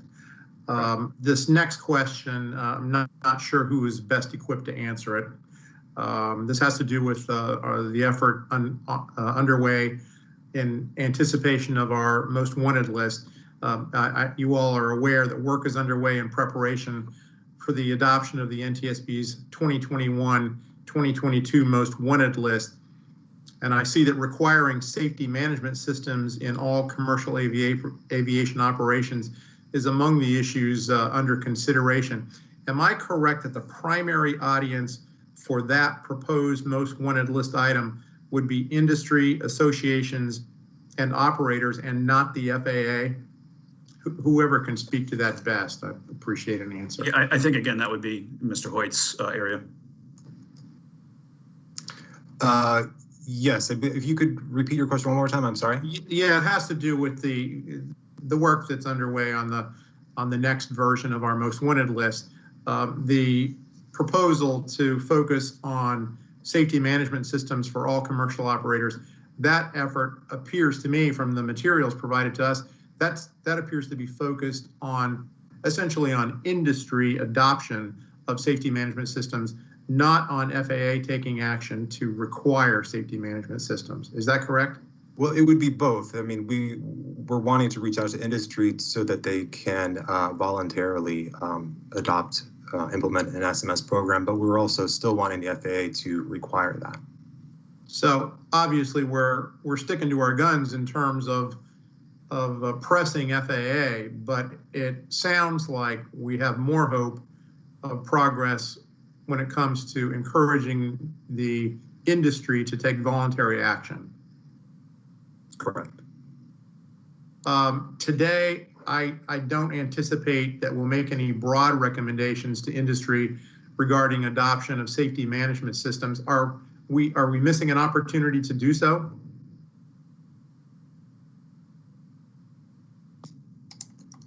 We have recommendations out to industry and specific operators as a result of previous investigations. So I believe staff feels that those are adequate. Okay, so you're comfortable that essentially we're not passing up a good opportunity today, that we already have enough out there in terms of solid recommendations that we can build on. Correct. Thank you, Mr. Chairman. I see my time's expired. Member Chapman, thank you very much. I want to follow up to something that Member Graham brought up, and I was looking in the draft report, as Mr. Salazar said, and Mr. Salazar, I think this would be for you. It does indicate that he had around 75 hours of, around 75 hours of instrument flying time, of which 68 hours were flying under simulated instrument conditions. And so apparently he did not have a lot of hard actual instrument time. Can you explain, and you're a very experienced helicopter pilot. I know we don't like to speak about ourselves, but how many hours do you have in helicopters? About 6,500, sir. I'd say that's pretty darn experienced. And so can you describe what just flying under the hood, if you will, with a view restricting device, how would that be different than just flying along and all of a sudden entering clouds somewhat unexpectedly? How would that differ for a pilot's performance? View limiting devices are good training aids for flying instruments, but they do give the pilot the ability to look around them. And as it's stated, one peak is worth 1,000 cross checks. Going to flying actual instruments, there's no cheating the system by looking over a set of view limiting devices. You're committed to the instrument conditions, which forces you to commit to the actual flight instruments. Thank you. And would you would you agree that there might be somewhat of an element of surprise if you're flying under a view limiting device, then you've had time to acclimate to your instrument scan versus if you're flying visually and all of a sudden you encounter instrument conditions? Could there be somewhat of a element of surprise associated with that, which would potentially also affect your performance? Yes, sir. Being prepared for the instrument conditions is part of the secret to success of flying instruments. When it's a surprise and you're unprepared for it is when unfortunate bad things happen or have the possibility. Thank you very much. I'm not sure exactly who this question would be directed towards, but the FAA's literature on aeronautical decision-making points out the importance of making the proper no-go decision, because if you make the wrong no-go decision, then you have the possibility of introducing more errors, more significant errors downstream. So making the proper no-go decision is critical. So based on the weather information that was available to the pilot at the time that he departed, was it an appropriate decision to begin that flight? Mr. Chairman, even with the hindsight that we have of the weather conditions and knowing what was available to the pilot, we don't see that the weather conditions were such that should have necessarily affected the initiation of the flight. Having said that, your point about the error chain is exactly correct as far as in-flight aeronautical decision-making. As things cropped up along the flight that were indicating that things were not as good as maybe they would have hoped, that should have started the aeronautical decision-making process going and to make a different plan. But there's nothing there that should have said no-go. Great, thank you. And just looking at it, I mean, the lowest visibility was 2.5 miles and the company minimums were 1 mile. So based on what he knew at the time, that does not appear to be an inappropriate go decision. That's correct, sir. The conditions that we see, even up until the accident site, were at no point below the minimums for a helicopter. It was the in-flight decisions, the pressing on at high speed that was where the ADM breakdown occurred. Thank you very much. So quickly, I don't have a lot of time. There was an article in Bloomberg this morning that said that there were really two things that some experts had said could improve helicopter safety, one of which I've already hit on, was the requirement for flights to be conducted under an instrument flight plan. And the other was involving 2 pilots. And what safety advantages might we have gotten from if we had 2 pilots? I realize the helicopter was certified for single pilot operation, but are there any benefits that we might get from 2 pilots? You're correct, sir. This operation was certified for 2 pilots. Dr. Civilian has looked into the particular issues that would key a 2 pilot versus 1 pilot safety factor. Well, thanks. And I realize I'm out of time, but I'd like, if my colleagues would indulge me, I'd like to just continue this line of questioning, and then we'll take a break after that. But go right ahead, Dr. Civilian. Appreciate it. I'd love to hear your viewpoint. Yes, there are benefits of having two pilots cross-checking one another. There's communication with another pilot. But again, there are also safety aspects that we have to consider here, is that there's always going to be a possibility of miscommunication with two pilots from that standpoint. But there's also workload implications just having one pilot. So in other words, if you had two pilots, one could have assisted if this one pilot had spatial disorientation. The other pilot could have helped to monitor and correct the situation. Is that correct? Yes. I think it's interesting that this helicopter, this exact same helicopter, when it was operated by its previous owner, they operated it exclusively, I believe, with two pilots. And also Chevron Oil had conducted a safety audit, and Chevron was approved to use this particular helicopter with Island Express if it had one pilot or two pilots. Which was it? Mr. English could give you an update. It was two pilots. Two pilots. Is that correct, Mr. English? Yes, sir. Chevron, as is typical of the offshore oil rigs, requested two pilots for this type of operation. And what we're saying is not that it's unsafe, but we don't have indications of those type of workload issues in this accident. And as far as, two pilots in the cockpit, we have specialty accidents with two pilots in the cockpit as well. Well, I wouldn't really agree with that. I think that two pilots would increase the safety level. I flew with two pilots for a long time in an airline environment, and I think that you do get the redundancy that if you had one pilot who was struggling with flying the controls, the other pilot would be able to sit back and say, "Wait a minute, you're banking 30 degrees to the left. Now you're starting a descent." So I don't want to discount at all the importance of two pilots, and so I think a line of questioning that we'll ask that we might start later is, how does the consumer make a discriminating choice on what he or she is hiring? So we're going to take a break. Before we go into the break, I'd like to invite all participants to mute their cameras and their cameras and their microphones. We will take a break and we will reconvene at 11:10, and we are in recess.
We are back in session, and we'll begin with the next round of questions. Vice Chairman Landsberg. Thank you, Mr. Chairman. I'd like to follow up on your point on the sudden encounter with IMC conditions. This is perhaps for Mr. Richards. Is it your belief that the pilot had no forewarning that he was going to encounter lowering conditions here? I'm not sure I can answer that question. Perhaps that's a question for Mr. English or Mr. Salazar. Fair enough. Yes, sir. I don't know that we could really say sudden in this case. The marine layer, as Mr. Richards did describe, was widespread, was in that area. It was lowering slightly as you worked your way to the west towards that higher terrain, and the terrain was rising slightly. But this was certainly something that could be seen by the pilot and anticipated. The high speed at which he was headed down the highway, that 140 knots, certainly didn't help any in avoiding it. But this is not the type of situation of a surprise type of squall line popping up or that type of thing. Mr. Richards? Yeah, I might add, this might help answer your question. I don't expect that the conditions around the accident site had changed much over the previous hour or two. So relative to the ground there, I would say conditions were relatively consistent. And did we see on the radar that his altitude was decreasing as he got closer to the rising terrain? Was he envisioning that the cloud layer was getting a little bit lower and he was getting squeezed? I think getting squeezed is a good description. We can see as they're heading westbound from the Van Nuys area and along somewhat flatter terrain, they maintain the 500 feet above ground level pretty well. The terrain starts to rise, the helicopter starts to climb, but after a certain point, he's not climbing anymore to maintain that 500 feet, and it starts to slowly tick down until we get to about that 350 that I mentioned, about where that construction site camera saw him. So it would be reasonable to assume, I know that's a dangerous term, but it would be reasonable to assume that he had a sense, this isn't working as well as we would have hoped, and I'm having to kind of work at this to stay visual, and yet I'm losing terrain clearance. Is that a fair statement? I think that's consistent with the data that we have, including his call to ATC and everything as well. That's all consistent. Right. The chairman also talked about go versus no go. And there's only one time, I think, that you can make that, and that is prior to departure. Because once you've decided to go, now you've moved into a different decision-making realm. And so now it's constantly, you're having to assess, in this case, a mile or a mile and a half at a time, whether continuing is the right thing to do or whether we should be looking at some alternative. Does that make sense? Yes, sir. That's entirely appropriate. It's actually discussed in ADM literature and training as well. So moving from this, and again, Member Graham, I think, had talked a little bit. I'm a big proponent of simulation as opposed to going into the aircraft, but particularly when you're trying to do spatial disorientation, we don't get the full sense of vestibular disturbances without having some external motion in the process. And motion visual simulators are pretty good at that, but they're still not the aircraft itself. And having done a lot of training, both simulated and in simulators, both, where do we stand in terms of better in-cockpit simulation, such as a virtual reality helmet or something like that? Maybe Mr. or Dr. Civilian could talk a little about that. Yes, the United States Helicopter Safety Team is aware of technology, virtual reality technology used for helmets that can assist pilots with recognition and the process of being developed. So, and I guess I'm less concerned so much about the transitional aspect. That's nice, that's icing on the cake, but it would really be nice if we could just get really good IMC duplication exterior to the aircraft and not be able to use that one peak being worth 1,000 cross checks. My time is up, so I'll stop here. Thank you, Mr. Chairman. Vice Chairman, thank you very much. And we'll now go to Member Homendy. Thank you very much. Dr. Civilian, I do want to talk about SMS and the risk assessment form that Island Express used. But first, there are probably a lot of people watching thinking, well, this was a pilot issue. Why look at all the other issues with the operator? Why recommend SMS? Why look at a risk assessment form? Why look at cockpit voice recorders, flight data monitoring? Why do we go broader?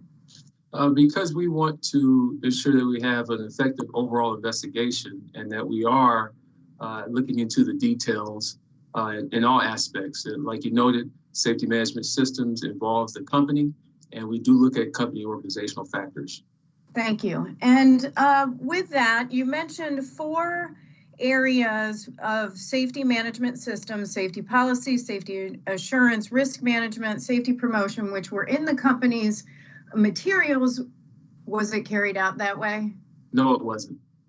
Yeah, and so typically you would have a top-down approach to safety management systems. That's what we often talk about. And while the director of operations was the account executive or on record, it is the president's role to really drive that home. And do you believe the president was really involved with SMS?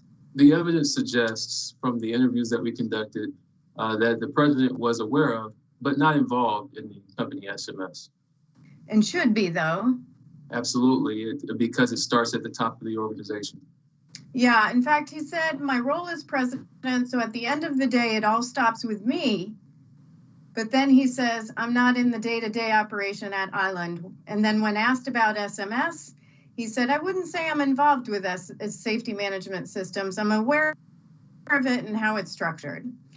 And so it was clear to me throughout every single one of the interviews that the pilots, the director of operations, the director of safety, even the president thought their SMS program was essentially a risk assessment form, a tool that they had essentially contracted with outside vendor. Is that correct?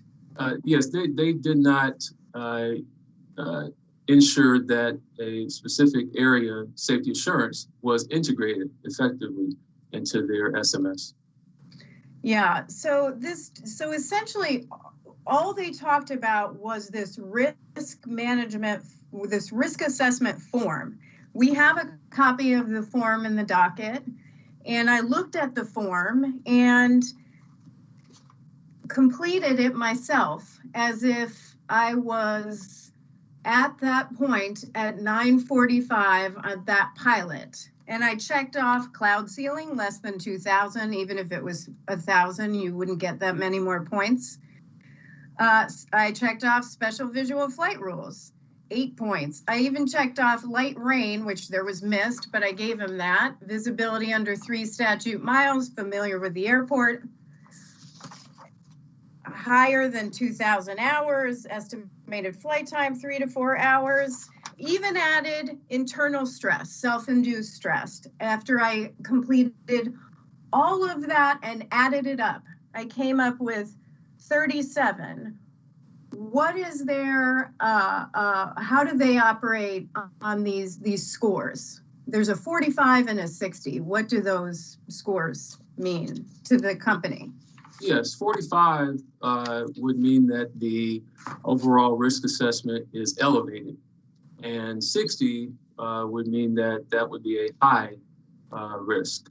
And they would have to seek management approval for mitigation. So I got a 37, and that's really checking everything. So did anybody ever report getting to 60? No. Is that a problem? Do you see that as an essential That's a little bit part of the problem. The overall problem is actually the SMS program. The SMS program, the SMS was the area that we identified, in particular, the safety assurance component, where we saw the issues. And I don't have much time, but Member Graham asked about this. There is a voluntary program. Why do we recommend that it be mandatory? And how many operators actually participate in the voluntary program versus how many are out there? The benefit of the FAA Safety Management System voluntary program is that the FAA FSDO, or Flight Standards District Office, can help work with the operator to set up their safety management system. And because the FAA has experience with developing SMS, that can aid the operator in understanding what's required. Currently, there are 17 operators, 135 operators that are in the process of or have been approved for the voluntary program, and another 158 that are in some sort of the process with the FAA of getting approval. So you take the over, let's say, 1,900 operators, that's how that data is broken down. So very few out of total operators are actually approved through the voluntary program to have SMS. Yes. So thank you very much. I'm out of time, and I will come back to this. Thank you for the additional time to allow him to answer my question. Absolutely, and thank you for your questions. Member Graham. Thank you, Mr. Chairman. I want to pick up right where Member Hamady left off, because I'm looking at that flight risk assessment form also, and I've worked with these in my prior flight operations, and I'm not a big fan of just numbered ones, because there may be a hazard out there that requires you to mitigate that risk, even though you don't get a 45 or 60 that would require some other kind of action.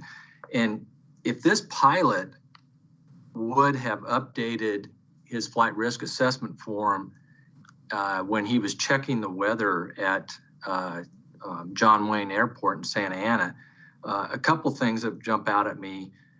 He would have noticed the weather ceiling was lower than what was forecast that he originally looked at earlier in the morning. So he probably would have checked off two things. One would have been special BFR en route, which there's a caution there on the flight risk assessment form, says write your plan B in the header comments. So he would have required a header, a plan, an alternate plan. And then the other one was ceiling less than 500 feet, must call director of operations or chief pilot, which was him, but he should have called the director of ops, and assess the weather and make a safety decision, which I would assume he would have talked about plan B. So in that case, that didn't happen, and it was unfortunate. So I'd like to jump back to where the vice chairman was talking about the pinch. And so Mr. English, you might want to come on up for this. As the pilot intercepted 101 again and started heading up through the valley there, what was his airspeed? Had he changed his airspeed from what he was originally at? No, sir. The airspeed was about 140 knots. 140 knots, yeah. Okay. And in accordance with the FAA guidance and the training he had received from the Euro safety instructors, he was kind of getting pinched below, maybe a little bit of lowering of the weather, and the terrain was coming up. I think we probably see data that he was very aware of that. What was he trained to do at that point? It's very clear that slowing down is slowing down is part of this. Yet he kept going at 140. Would it be uncommon for a pilot at that point, when he most likely entered the weather, we believe, and decided to climb, would it be uncommon for a pilot to trade that airspeed for altitude? That's not consistent with the training, but Correct. That is what we look like. It looks like what he did. Yeah. as a fixed wing pilot, that's what I would have done, but I wouldn't have been down there as a fixed wing pilot, most likely. So exactly, he didn't follow the training there. And a matter of fact, his POI, what did he tell the pilots about avoiding adverse weather? Do you know offhand? Mr. Salazar is very conversant in the training. Okay. Would you repeat the question, sir? Yeah. So what was he trained to do from the POI, or what did the POI advise him during his flights with him? The POI would start with the oral evaluation and seek information for an understanding that the pilot would avoid the instrument conditions. And then when he got into the aircraft, he would be required to perform maneuvers, unusual attitudes, and recovering from inadvertent entry into instrument meteorological conditions. Yeah.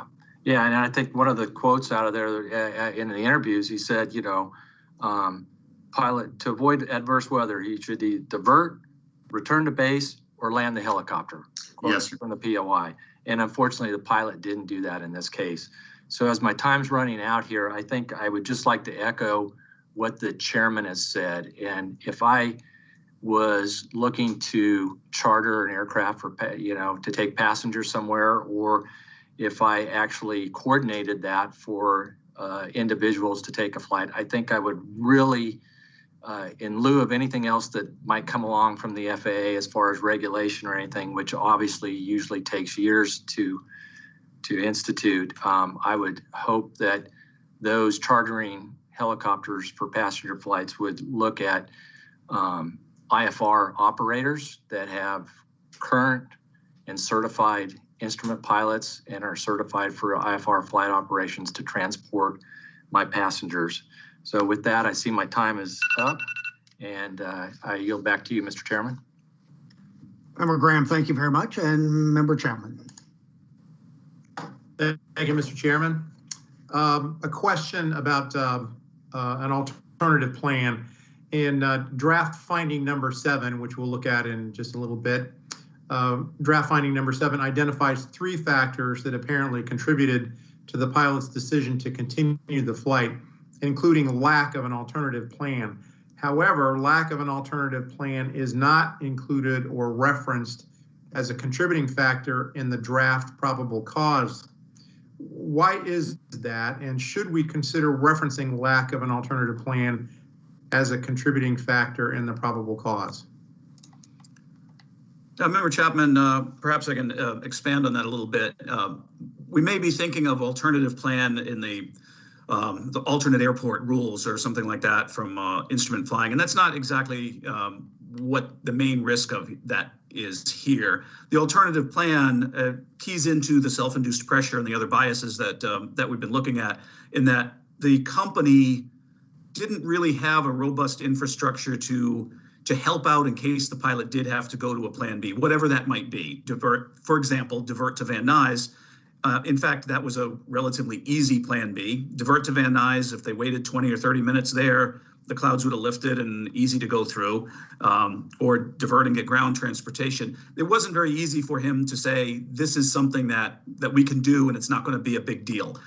We think that is part and parcel of where we're talking about the company and their assurance and their oversight and being able to have some of these, not necessarily aviation alternates, but alternates that help take the pressure off the pilot. Thank you, Mr. English. That's helpful. Actually, this will be my last question, Mr. Chairman, and it's not really a question. I want to return to the topic of voluntary safety management systems, and I want to reiterate the numbers that we just heard a few minutes ago. This is information that our investigative team obtained from the FAA. So FAA is aware of these numbers. There are 1,940 Part 135 certificate holders. Of those, only 17, as we just heard, only 17 have an FAA accepted voluntary safety management system. There are another 158 operators whose safety management systems are in various stages of development, and they've applied for FAA acceptance under the voluntary program, but they have a ways to go. So the level of participation on a voluntary basis among Part 135 operators is thin. It's laudable that some have taken the steps necessary to secure FAA acceptance under the voluntary program, but the numbers suggest there is a lot of work to be done. I hope FAA will eventually step up here. In the meantime, I encourage the various industry organizations and major operators which support voluntary adoption of safety management systems to maintain their efforts. My thanks to everybody today for the patience and good work during the meeting. Member Chapman, thank you very much.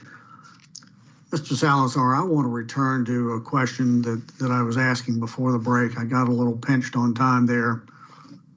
As a very experienced helicopter pilot, can you tell me how having a second pilot might have helped in this situation? Well, you have the ability to converse with the other pilot and share your thoughts on an upcoming decision. And if you make a decision that is questionable, the other pilot would be able to bring up concerns. Thank you very much. So my question is, and I don't think there's an answer for this, it's curious that one of the clients for Island Express required 2 pilots, but not for all clients. I realize there's a difference between, I mean, this helicopter was certainly certified for single pilot operations, but there's a difference between legal and safe. And it's just curious to me why Island Express was not utilizing this helicopter in a 2-pilot configuration. Any thoughts on that? I don't think we know the answer. I saw nothing about that. Any thoughts? I agree with you, sir. That's a hard question to answer. Well, let me ask you this. How can a potential customer be assured or have the greatest knowledge about what he or she is getting? I mean, you know, we've mentioned a couple of things today that maybe, and Michael Graham, Member Graham, thank you for supporting this idea that it's good. It would probably be preferable to have an IFR capable charter operator. I've been trying to go along the line of questionings that 2 pilots might have been be a better operation. So how can the consumer be discriminating in terms of making sure that he or she is getting the absolute highest levels of safety? Sir, that's something that we've been discussing with charters for many years. I go way back to the famous Platinum Jet accident, which we discussed this with Part 135. And we want to make it certain here that we are not in any way concluding in this investigation that Island Express was not a safe operator. This operation that they conducted, this flight, was entirely legal and is actually the norm for Part 135 passenger carrying helicopter operations. The vast majority of helicopter passengers operations are VFR and can be conducted completely safely. I think if the FAA didn't believe that, there would certainly not be so many of them, can be conducted perfectly safely when conducted within the parameters of the regulations and their operation specifications. We're looking at a flight here that pressed on into the clouds, and we don't see any specific factors in this accident that directly relate to single pilot versus dual pilot. For example, workload, as Dr. Civilian mentioned. It doesn't take much workload to turn the helicopter around and land it at Van Nuys. It takes a good decision and a good support to do that. Now, having said that, the FAA does actually aid passengers in looking for the truly unsafe, those rogue operators. The FAA's Safe Air Charter program is available, and people can look for those who are really, operating the fly-by-night type of operation. But I want to make it clear that that is not the type of operator that we believe Island Express is. Thank you. We did find some deficiencies in their operations, in the Island Express operations. What can you enumerate some of those? Yes, sir. In fact, we've already discussed some of the things here in that they were not incorporating the SMS. We don't feel that's not a rogue type of thing. They just didn't know any better. That's what we have here. Is the deficiencies that they had was through ignorance in the true sense of the word. They just didn't know how to incorporate those components of SMS and safety program. Great, thank you very much. Certainly, I've got more questions, and we'll catch those in the next round. Vice Chairman Landsberg.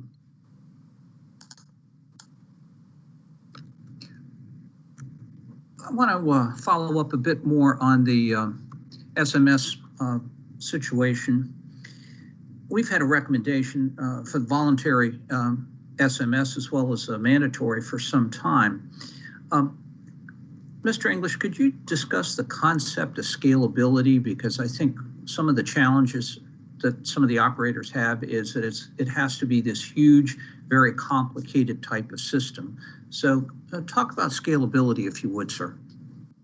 Yes, I can, and you're exactly right. SMS is not necessarily an enormous type of program.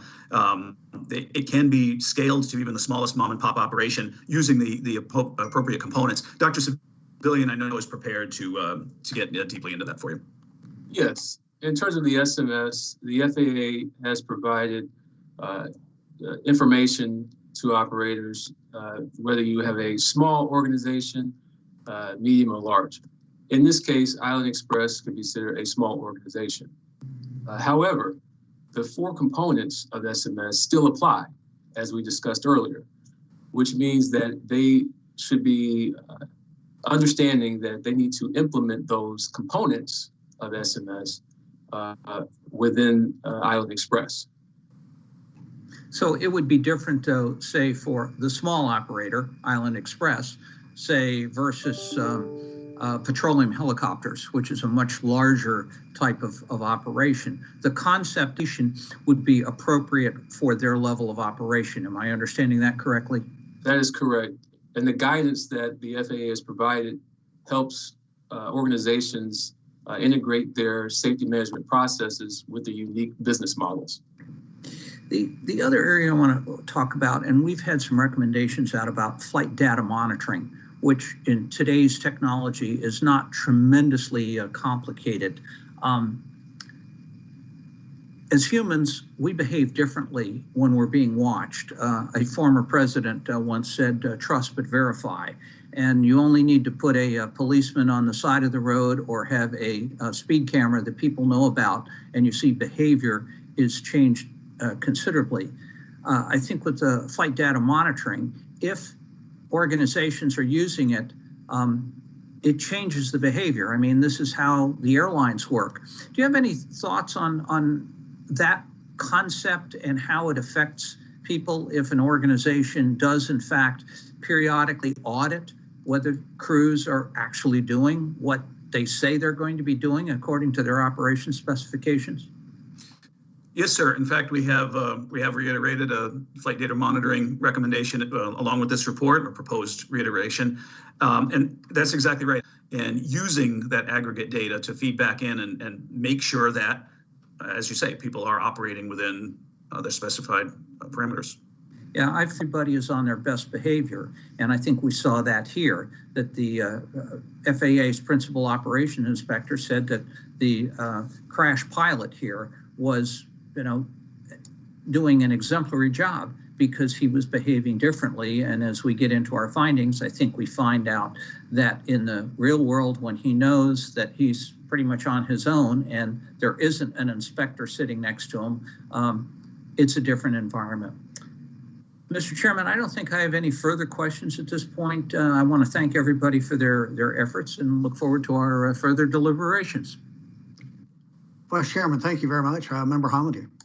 Thank you very much. I'd like to ask about cockpit voice recorders and flight data recorders. We have some recommendations on those.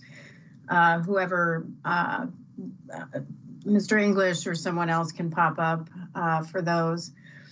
Was there a CVR on the helicopter when it was manufactured? Yes, ma'am. It was delivered with a CVR. And when Island Express purchased the helicopter in 2015, they made some modifications to the helicopter, which also involved removing the CVR. That's correct.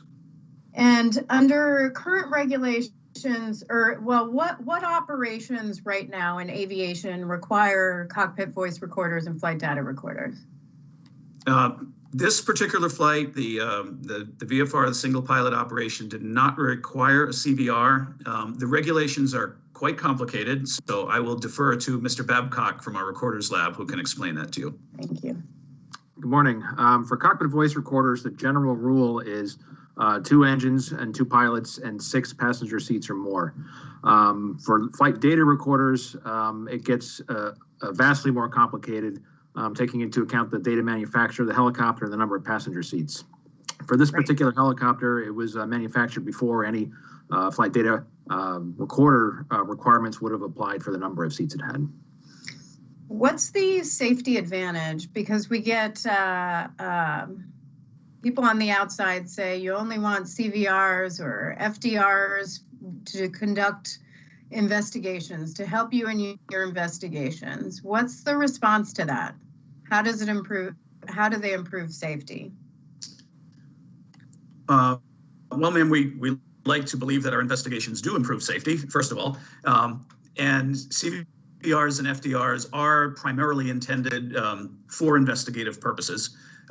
However, similar devices, and such as Vice Chairman Landsberg was mentioning, can also be used within a flight data monitoring program, non-punitive type programs, to detect various precursors to accidents. In the report, we mentioned a particular helicopter crash where there were benefits to having a CVR and an FDR on the helicopter. Can you talk about that?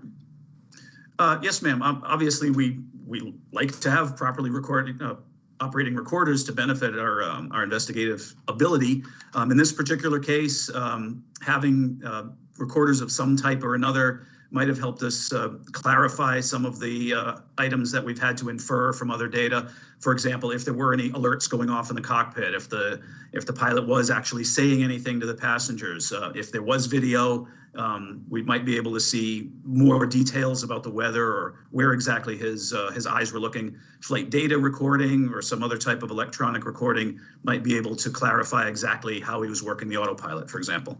Well, in this one in particular, because of what we were able to gather from those devices, we actually issued 3 urgent safety recommendations on airworthiness issues. If it weren't for the recorders, we wouldn't have had the information, and that's where it is key for they're key for improving safety. In fact, we've seen other areas and other modes where cameras or recorders are critical for safety purposes, not just for our investigations. I'll take a recent rail example where we looked at a train crash in DuPont, Washington, and if it wasn't for the camera recording inside the cab, we wouldn't have known that the locomotive engineer wasn't trained properly and really looked into the training deficiencies of Amtrak. Why is it important to have crash resistant recorders, and are they also fire resistant?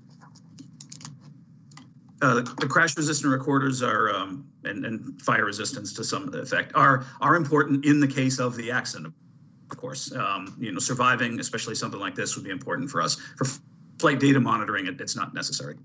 Okay, and I'm actually going to come back to this on a couple of other things, but my time is run out. I will, with my 23 seconds, mention one thing on SMS just to close that out, which was the last communication we received from FAA on SMS for Part 135 indicated they were having difficulty because of 2 executive orders on 2-for-1. You have to eliminate 2 regulations for each new regulation you implement, and those have been rescinded by the Biden administration. So I'll look forward to FAA's renewed efforts on SMS for Part 135. Thank you.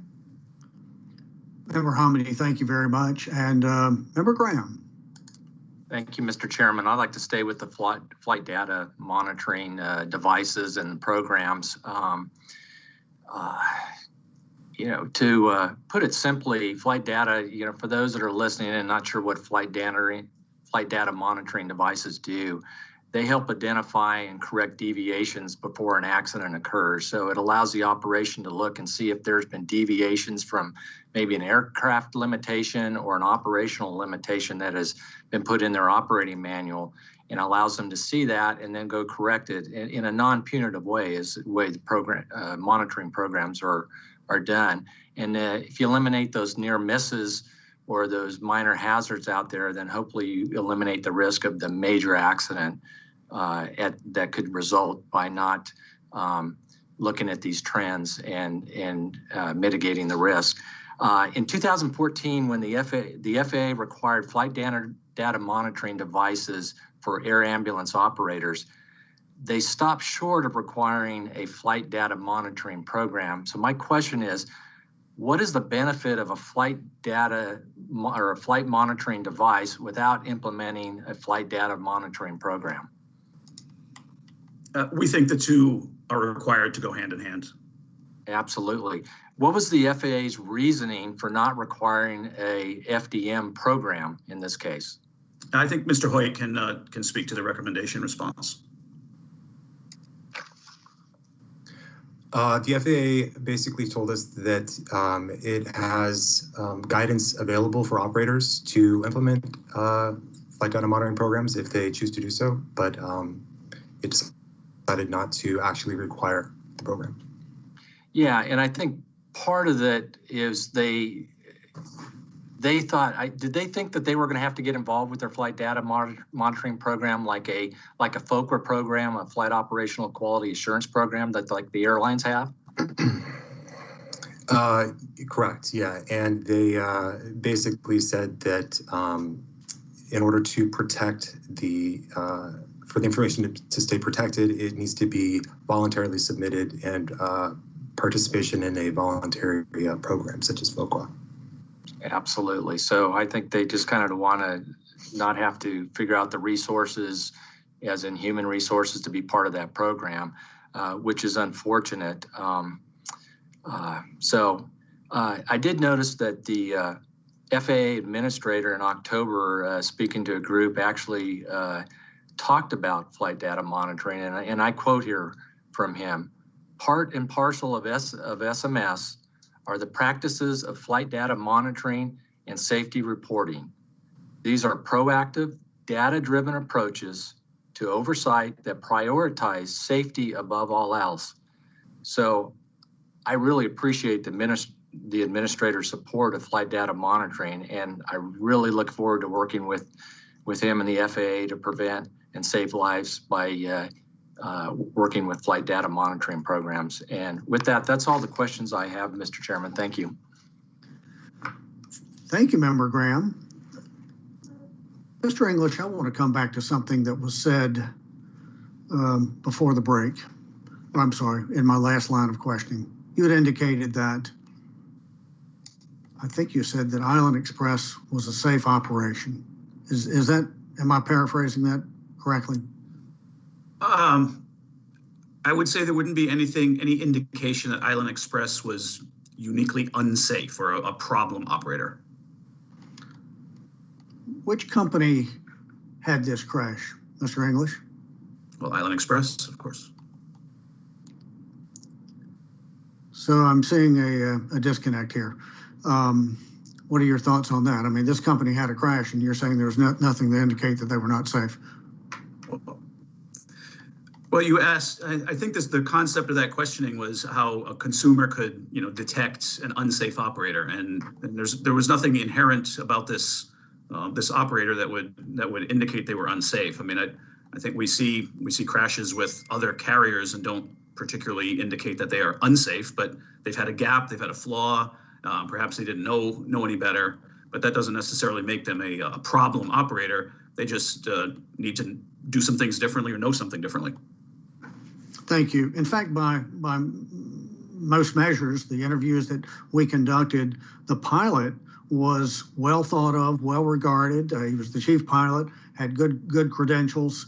And I think this illustrates that even good pilots can end up in bad situations. And I know that I flew for 32 years, and there's certainly several occasions along the way that I made bad decisions and exercised poor judgment. And I think that's a lesson right there, is that we all are subjected to the term I was told years ago was sludge, SLOJ, sudden loss of judgment. And here's a case where a pilot who's well regarded apparently got into a very bad situation. So let me see if I understand this. So is basically the scenario that we believe happened is that he's flying along, he realizes that he's sort of getting boxed in with visibility, and then he must have made the decision, you know what, I'm just going to punch up through these clouds and get on top. Is that basically the scenario that we believe happened? I think that's correct, and I heartily agree with your statement that, you know, this is good people can make a bad decision, and we really want to get to the bottom of why. Yeah, thank you very much. So therefore, we need redundancy in the system so that when somebody does make a bad mistake or commit an error, there's enough redundancy in the system to be able to trap those errors before they become consequential. And so one of the things I want to know is that what can the helicopter industry do to help pilots who end up in inadvertent IMC? I flew an Airbus airplane for many years. It had flight envelope protections. It would not let me take the airplane outside of a safe envelope. Has there been any consideration to something like that for helicopters? I think back to general aviation, I believe there's one or perhaps more avionics manufacturers that somebody can press a button and it will right the airplane. So are there any thoughts about that for the helicopter industry that you're aware of? Sir, that technology does exist for helicopters. There is a major avionics manufacturer that makes an autopilot with electronic stability protection and the level button that you described. Not sure if it would apply to this. This is kind of a legacy aircraft, but that technology does exist. It's coming down in price. The technology is advancing, so it does exist out there in the industry now, and it's getting into lower and lower costs. Thank you very much. I always read the party submissions, and Island Express offered a party submission whereby they made a number of statements about how the controllers did or did not perform properly. Frankly, in reading through the case, I didn't see any issues. In fact, I saw some things that were wrong in the Island Express submission. But basically, they talk about the controller's multiple errors, the alleged failure to properly communicate termination of radar flight following, the incomplete position relief briefing between the two pilots, the lack of knowledge of the current weather conditions, which monopolized the accident pilot's attention during a critical phase of flight, and by causing him to make multiple radio calls. So here's my question. Did any of the air traffic control actions, errors, or omissions contribute in any way to this horrible tragedy? No, sir. Thank you very much. Vice Chairman Landsberg, questions for you, sir. Thank you, Mr. English. No further questions, Mr. Chairman. Thank you. Thank you. Member Hamady. Yes, thank you. I wanted to get back to flight data monitoring for a second, and I just wanted to highlight something that the U.S. Helicopter Safety Team Working Group said, which was data recording devices enable proactive intervention before an event occurs based on some of the fatal accidents in a data set they looked at. The U.S. Helicopter Safety Team Working Group thought flight data monitoring systems could have made a difference. Hazardous behavior could have been identified with the opportunity to break the accident chain before it resulted in a fatality. Now, we have recommended flight data monitoring for 12 years. We've recommended SMS for 12 years in one form or another, starting with HEMS. And we've recommended recorders going back 22 years. On flight data monitoring, the FAA responded at one point to our recommendations, a pretty, I thought, somewhat aggressively in 2017, stating the FAA will not initiate rulemaking that mandates operators to establish flight data monitoring programs. And at the time, they said it was because the cost-benefit analysis did not show any benefits. In fact, does anyone want to guess what they showed as the costs to the industry over 10 years and what the benefits were? My guess is Mr. Hoyt knows the answer to that question.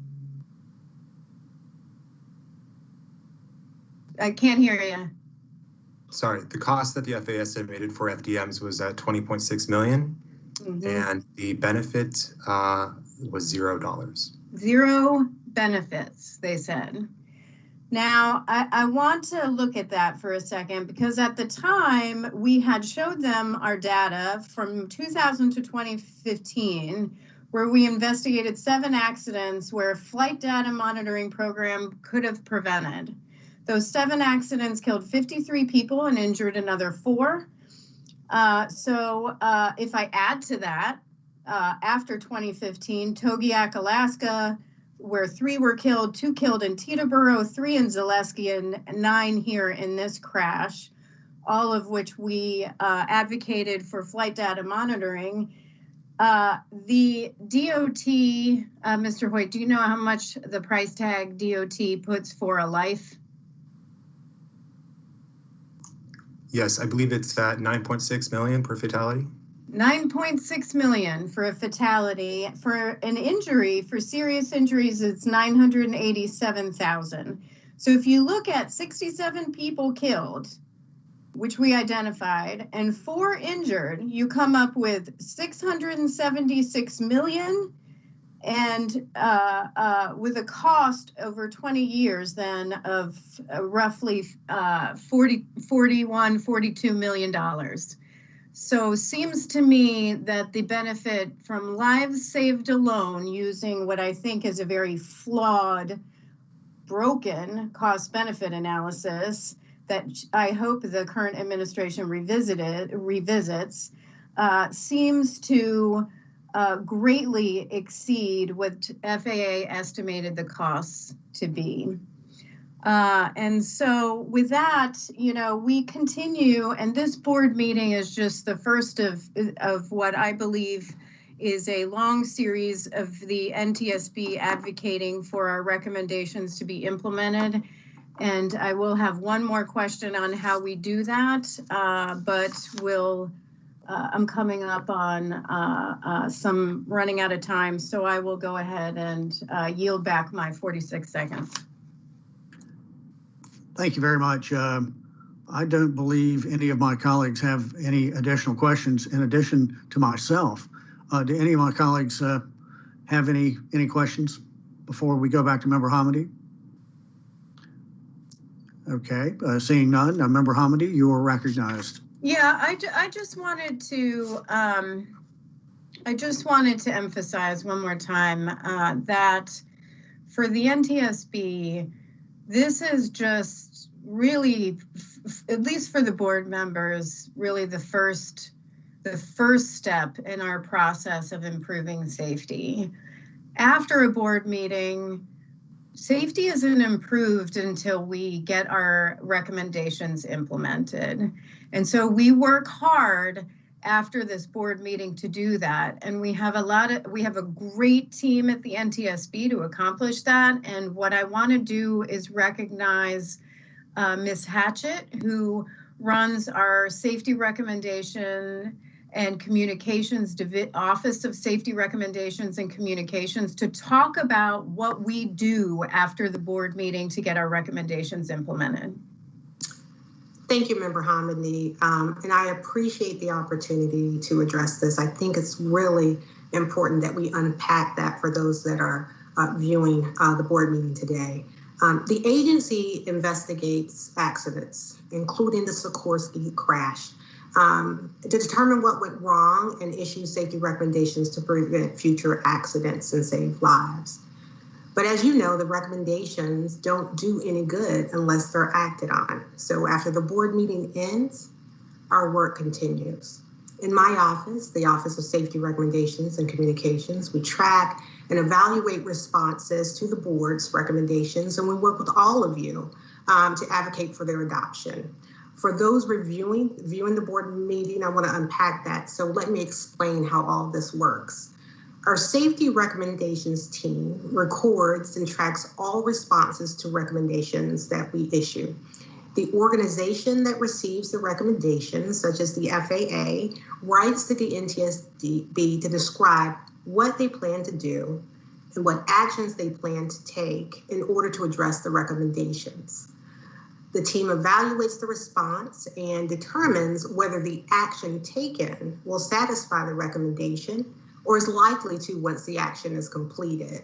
A letter is prepared and it's approved by the board describing our evaluation of the response, and a classification of the recommendation is made. The team also contacts recipients because we want to make sure that we're doing our due diligence for those who have not responded to a recommendation for some time to ensure that progress is being made in that regard. Our government affairs teams, they are actively engaged with Congress, governors, state legislatures about our investigations and recommendations, and monitors federal and state legislative efforts to improve safety.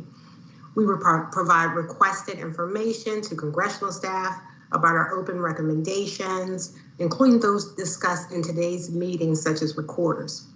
As you know, we regularly update Congress regarding the status of recommendations as they conduct oversight and consider legislation.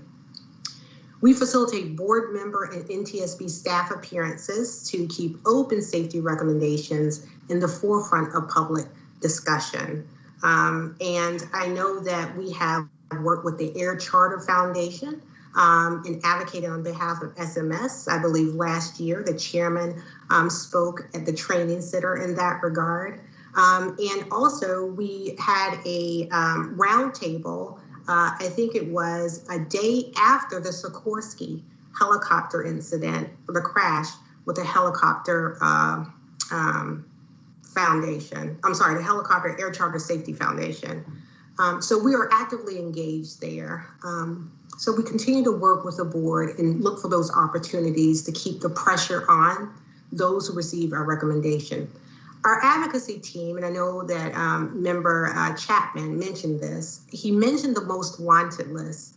So the most wanted list is the premier advocacy tool by which we identify the top safety improvements that can be made to prevent accidents, minimize injuries, and save lives in the future. The issues that are under discussion today, specifically recorders, flight data monitoring, safety management systems, and as well as you know, they're not new. They're not new to the agency. They are such important topics. I believe the chairman mentioned this in his opening remarks, and others have mentioned it as well, that it is on our current most wanted list under Improve the Safety Part 135 aircraft flight operations. So we have a whole effort, a comprehensive approach that, when the gavel goes down and the board meeting concludes, it truly at that point is the beginning, not the end of a critical aspect of our work. So I appreciate you providing the time so those that are viewing this understand how important what we do is, and that we really continue our efforts long after the board meeting concludes.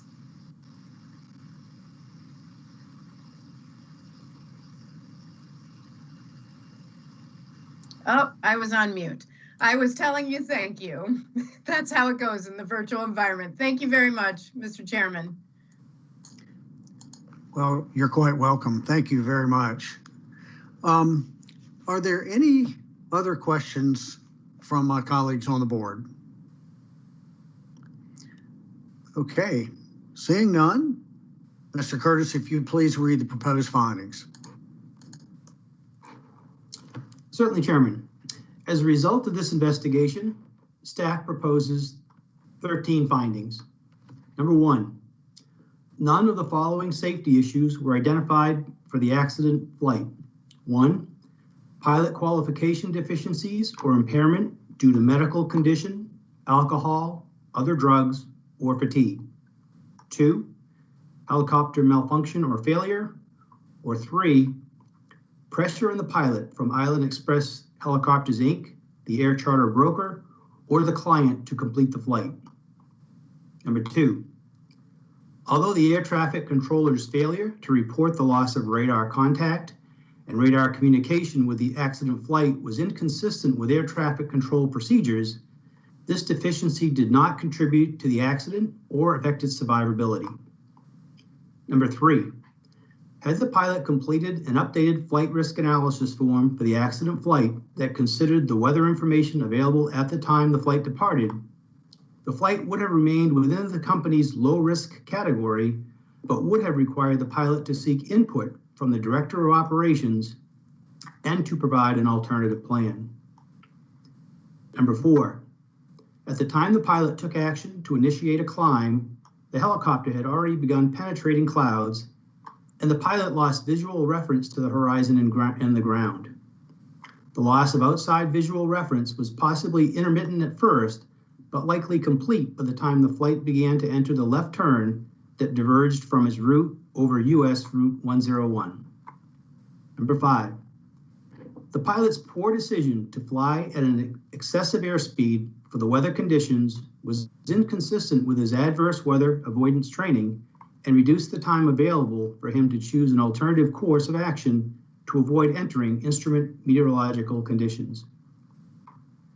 Number 6, the pilot experienced spatial disorientation while climbing the helicopter in instrument meteorological conditions, which led to his loss of helicopter control and the resulting collision with terrain.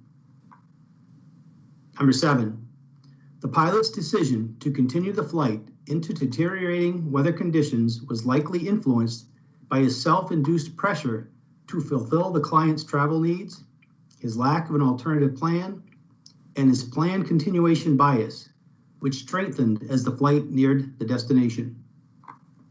Number 8, Island Express Helicopters, Inc.'s lack of a documented policy and safety assurance evaluations to ensure that its pilots were consistently and correctly completing the flight risk analysis forms hindered the effectiveness of the form as a risk management tool. Number 9, a fully implemented mandatory safety management system could enhance Island Express Helicopter, Inc.'s ability to manage risks. Number 10, the use of appropriate simulation devices in scenario-based helicopter pilot training has the potential to improve pilots' abilities to accurately assess weather and make appropriate weather-related decisions. Number 11, objective research to evaluate spatial disorientation simulation technologies may help determine which applications are most effective for training pilots to recognize the onset of spatial disorientation and successfully mitigate it.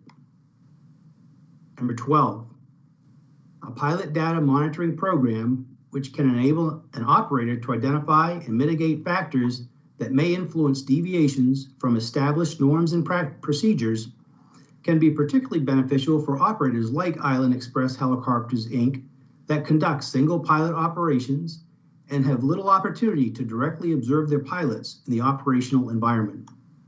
And number 13, a crash-resistant flight recorder system that records parametric data and cockpit audio and images with a view of the cockpit environment to include as much of the outside view as possible could have provided valuable information about the visual cues associated with the adverse weather and the pilot's focus of attention in the cockpit following the flight's entry into instrument meteorological conditions. Mr. Curtis, thank you very much for reading those proposed findings. At this time, we'll do a roll call of the board to ensure that we are prepared to deliberate. Vice Chairman Landsberg. I'm ready to deliberate, sir. Thank you, sir. Member Hamady. I'm ready to deliberate as well. Thank you. Member Graham. Member Graham's ready to deliberate. Great, thank you. Let me pin you up here. And Member Chapman. I'm present, Mr. Chairman, and ready for deliberations.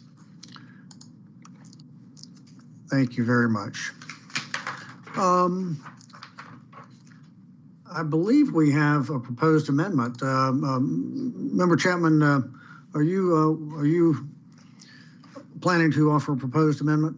Yes, Mr. Chairman, I have a proposed amendment to. Okay. All right, that's good. Let me just see. Does anybody else have any others? Okay, great.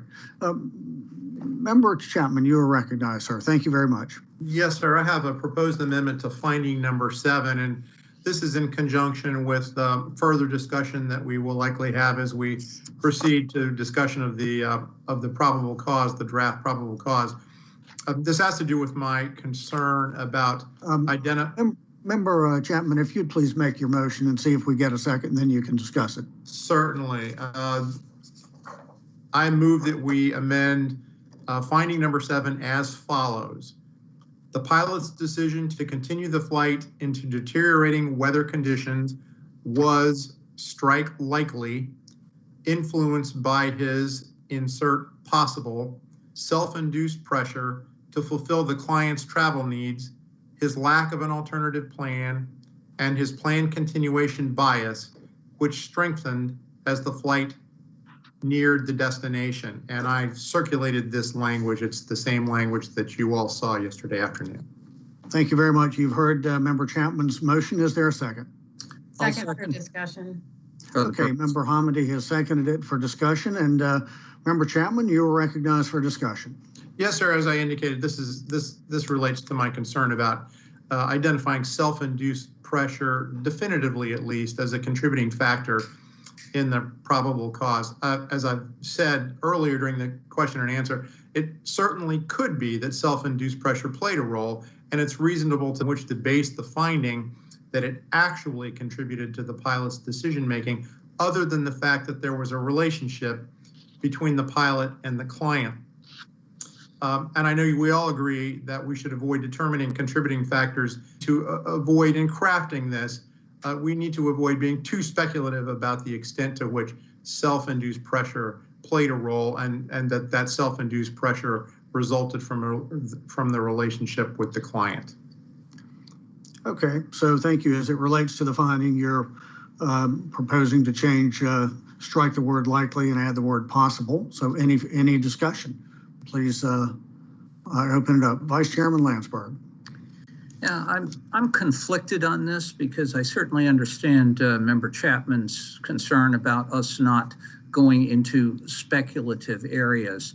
But I think when we get into the human factors aspect, as Dr. Civilian has discussed and Mr. English, I see, to use the legal term, the preponderance of the evidence, if you will, and we're pretty clear that there was no alternative plan. The pilot had multiple opportunities to change. We saw him deliberately descending as he was getting pinched, as I think is the technical term, between the ground and the clouds. We also know that, at least I know from personal experience, and maybe some of my fellow pilots will agree, that the closer you get to the destination, the more you think that maybe, just maybe, you can pull this off. The other point is he didn't follow any of the recommended mitigations for entering instrument meteorology properly once he had entered them, configured the aircraft by slowing down, by starting a climb, by activating. That happened. And this is unfortunately not the first time we've seen this kind of behavior. I will cite several crashes that go before. Buddy Holly and Patsy Cline, to go back a very long way, and then just to show you that I'm not totally clueless on culture, more recently the Aaliyah crash in the Bahamas, and Stevie Ray Vaughan, which was another helicopter crash involving instrument meteorological conditions. And in all of those cases, you're dealing with someone of great star power status and pilots who desperately want to do a good job for the customer. So my sense is that the preponderance of the evidence, let's call it 51%, indicate that this pilot really wanted to get where he was going. So thank you for the opportunity to express my views. Thank you, Member Hamidi. Thank you. And just for clarification, Member Chapman, your amendment is really modifying self-induced pressure. It's maintaining as is the reference to lack of an alternative plan continuation bias, correct? That's my intention, yes. Yeah. So, on this issue, I was equally conflicted. I looked at FAA guidance on aeronautical decision-making and human psychology, and it very clearly states there are tendencies or operational pitfalls that come with the development of pilot experience.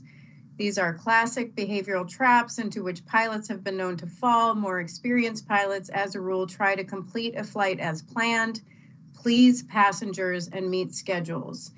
And so, but with that, where I was a little bit concerned is I didn't see evidence of any of that in the docket. And I understand I am not a pilot, but there were actually comments more about him being willing to cancel flights for weather, and also in response to pressure from OC helicopters. In fact, I think the statement was from one individual. He had no problem canceling flights.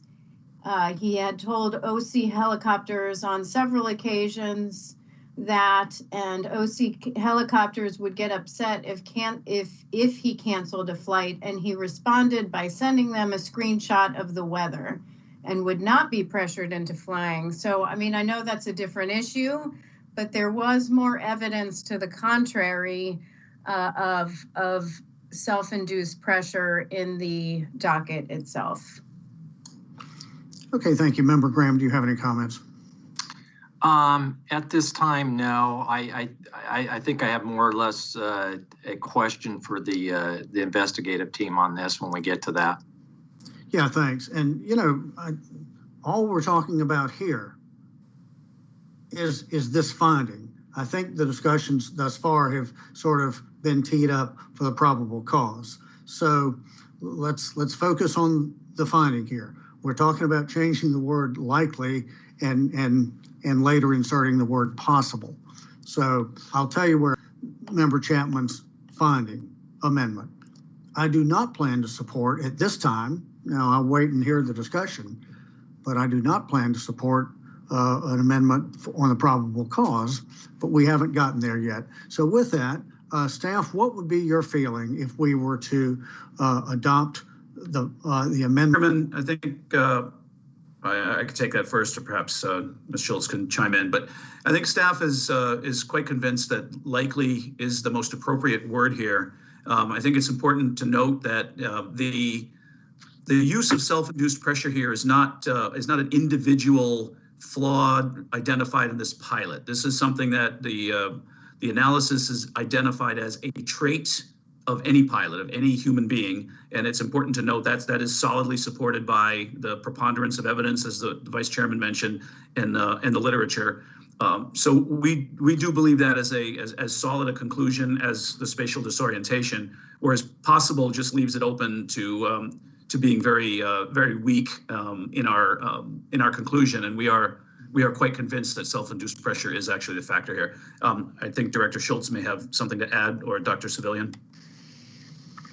Thank you, Mr. English. I don't have anything further to add, but I would say that the staff believes that the evidence that we have collected in this investigation does frame Mr. English said, and Dr. Civilian, if you would like to add any details to that, please do so.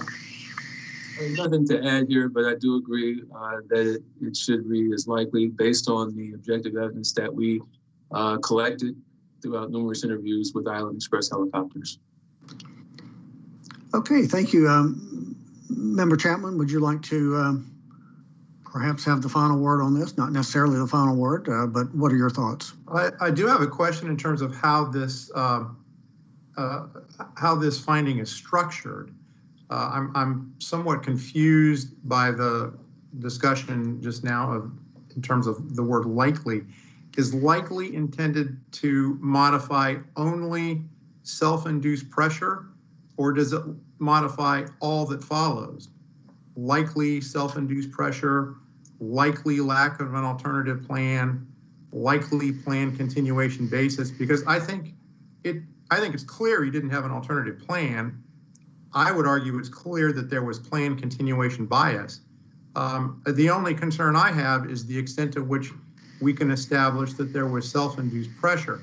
So if likely is intended to modify all three of those factors, we probably have a little bit of a concern here in terms of how this finding is structured. That was my reason for striking likely. I think likely unnecessarily modifies all three factors, and I don't think that there's a real question with respect to plan continuation bias and lack of an alternative plan. Ms. Schultz, I think I'm seeing your name blinking there. Would you like to jump in on that? Sure. My belief is that likely is qualifying the self-induced pressure and not the other items in that sentence. But I would ask Mr. English or our writer Kathy Gagne to correct my English if that's not the case. Yeah, let's hear from Kathy Gagne, because she's our report writer. The way I read it is that because of the commas in there, it is modifying all three of those issues. Kathy, Ms. Gagne. Yes, good afternoon. Well, it's interesting that the discussion on either or and possibly omitting it does bring up the benefit of having it there at all. I'm going to have to go back and look at the context of the analysis leading up to the finding, because I know we certainly self-induced pressure is stronger than possibly, and how staff wants that worded. But I do need to look at where the likely, how that originated based on the flow of the analysis.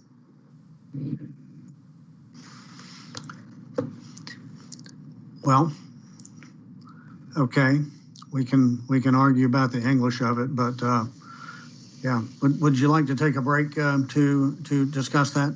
Yes, Chairman, I think this might be a straightforward solution, so I would suggest that we take a very short break to discuss that as staff. Okay, we will take your advice on that. We will be in recess till 12:35. That'll give you 12 minutes, and we'll reconvene at 12:35. We are in recess. Cameras and mics, I would encourage you to consider turning those off. Thank you.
We're back in session.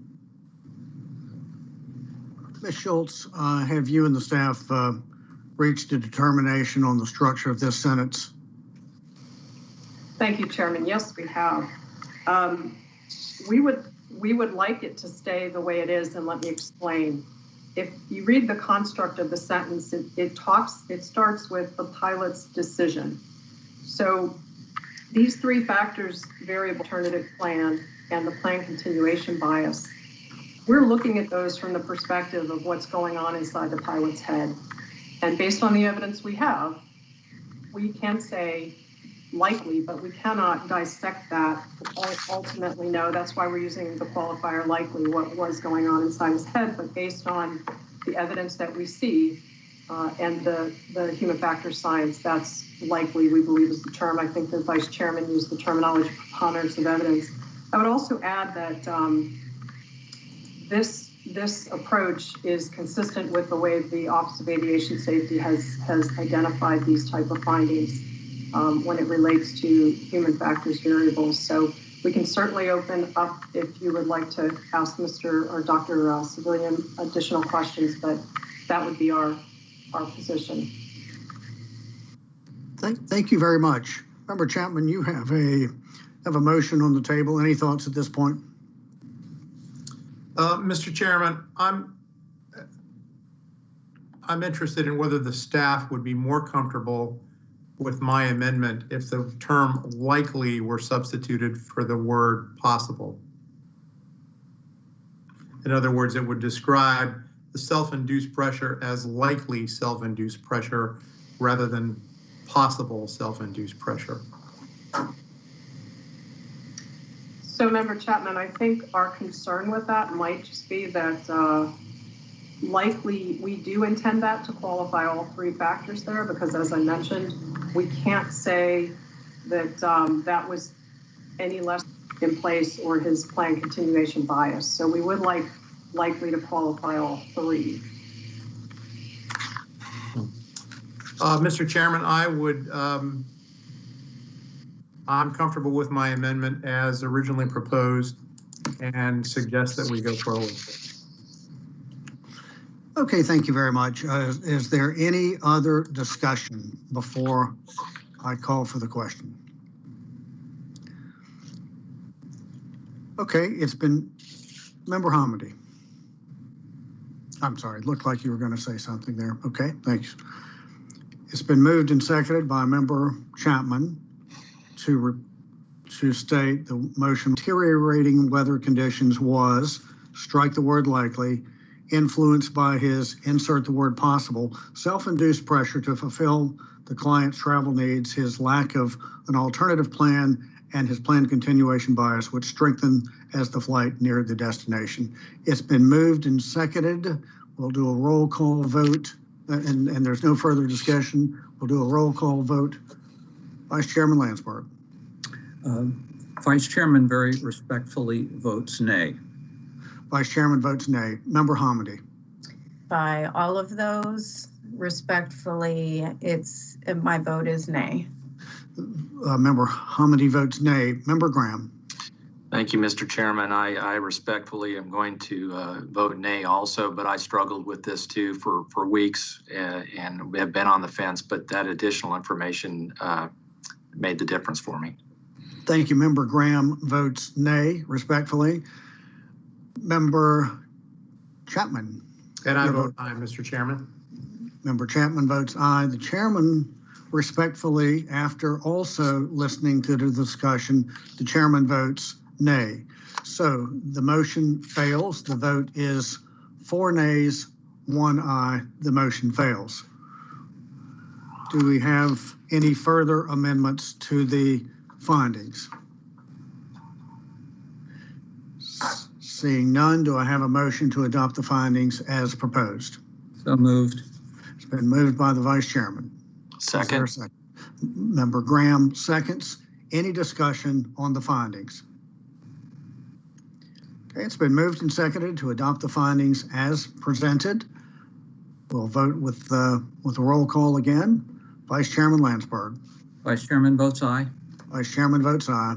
Member Hamady. Aye. Member Hamady votes aye. Member Graham? Aye. Member Graham votes aye. Member Chapman? Aye. Member Chapman votes aye. The chairman votes aye. The findings have been adopted unanimously. We'll move now to the probable cause. So, Mr. Curtis, if you'll please read the probable cause, the draft probable cause. Staff proposes the following probable cause. The National Transportation Safety Board determines that the probable cause of this accident was the pilot's decision to continue flight under visual flight rules into instrument meteorological conditions, which resulted in the pilot's spatial disorientation and loss of control. Contributing to the accident was the pilot's self-induced pressure and planned continuation bias, which has adversely affected his decision-making, and Island Express Helicopters, Inc.'s inadequate review and oversight of its safety management processes. Back to you, Chairman.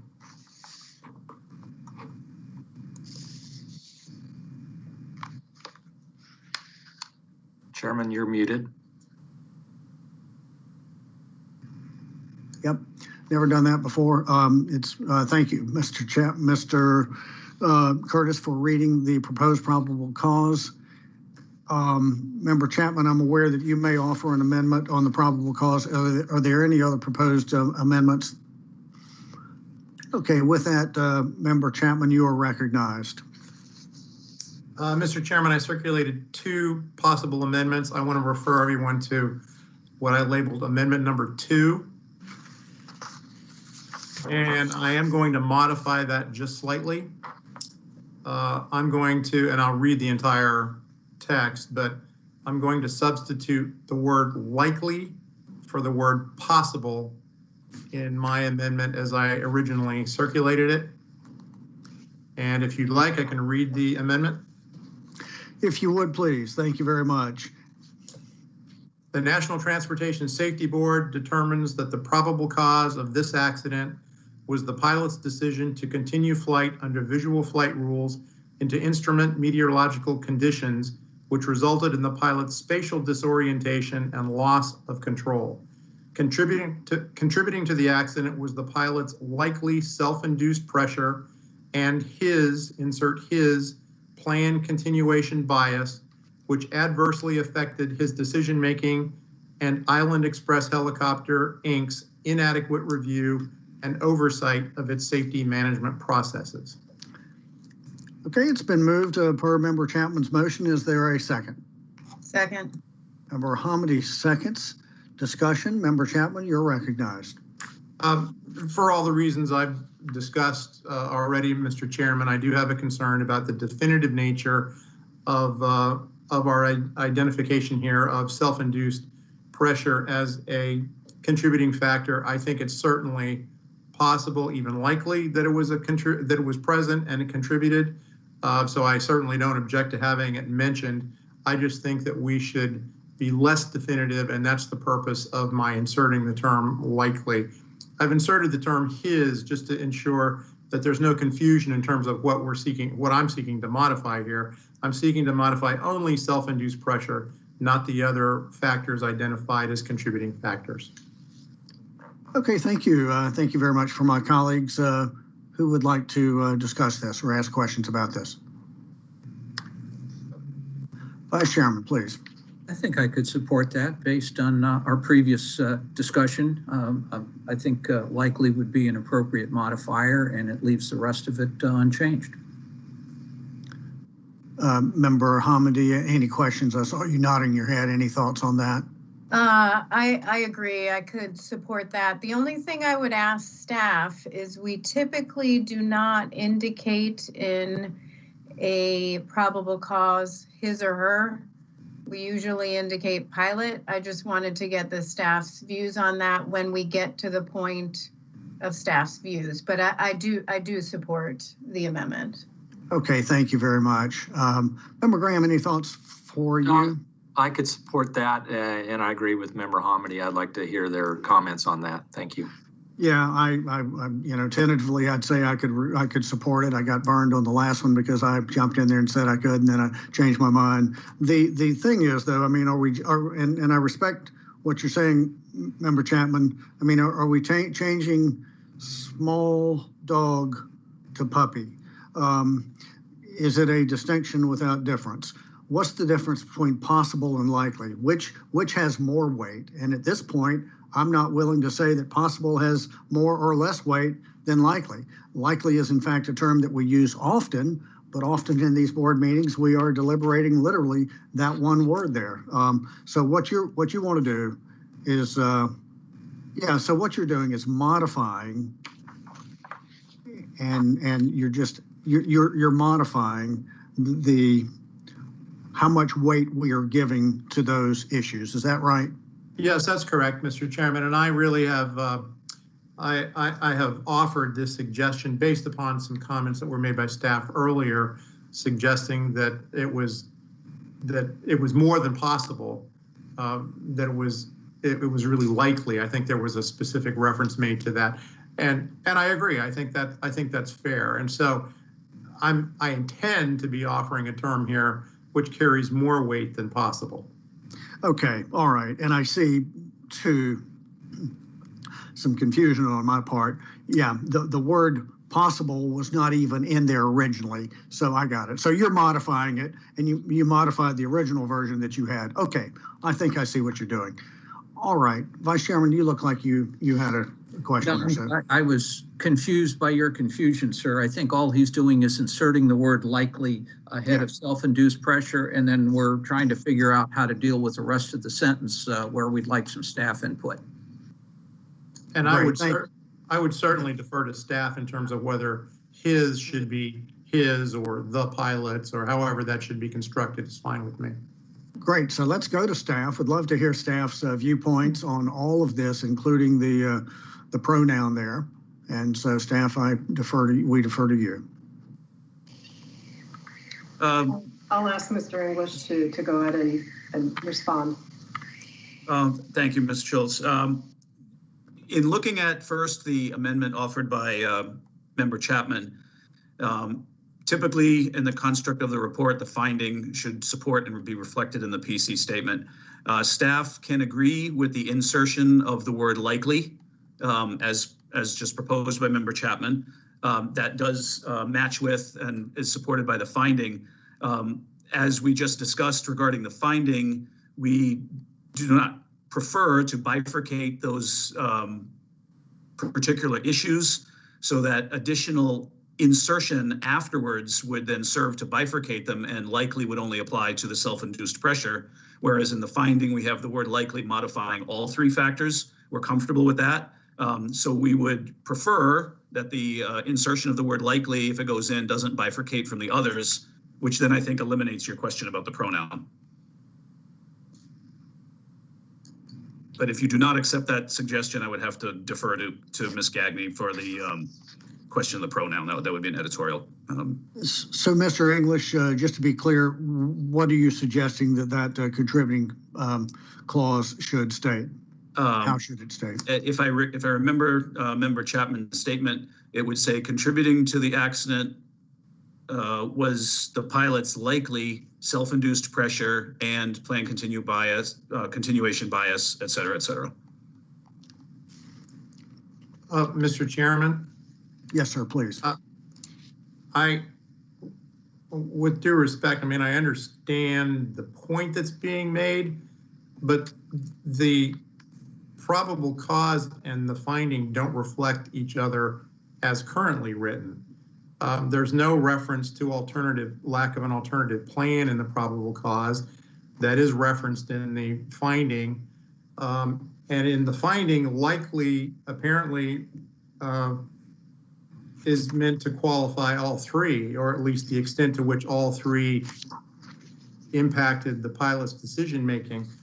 My intent here is to qualify only the extent to which there was or was not self-induced pressure. I don't intend to qualify planned continuation bias. I think that is pretty clearly established. So I understand. I think I understand the point that's being made, but I don't think it squares with the way that the finding is actually structured and how it mirrors or doesn't mirror, isn't mirrored in the probable cause, even without my amendment.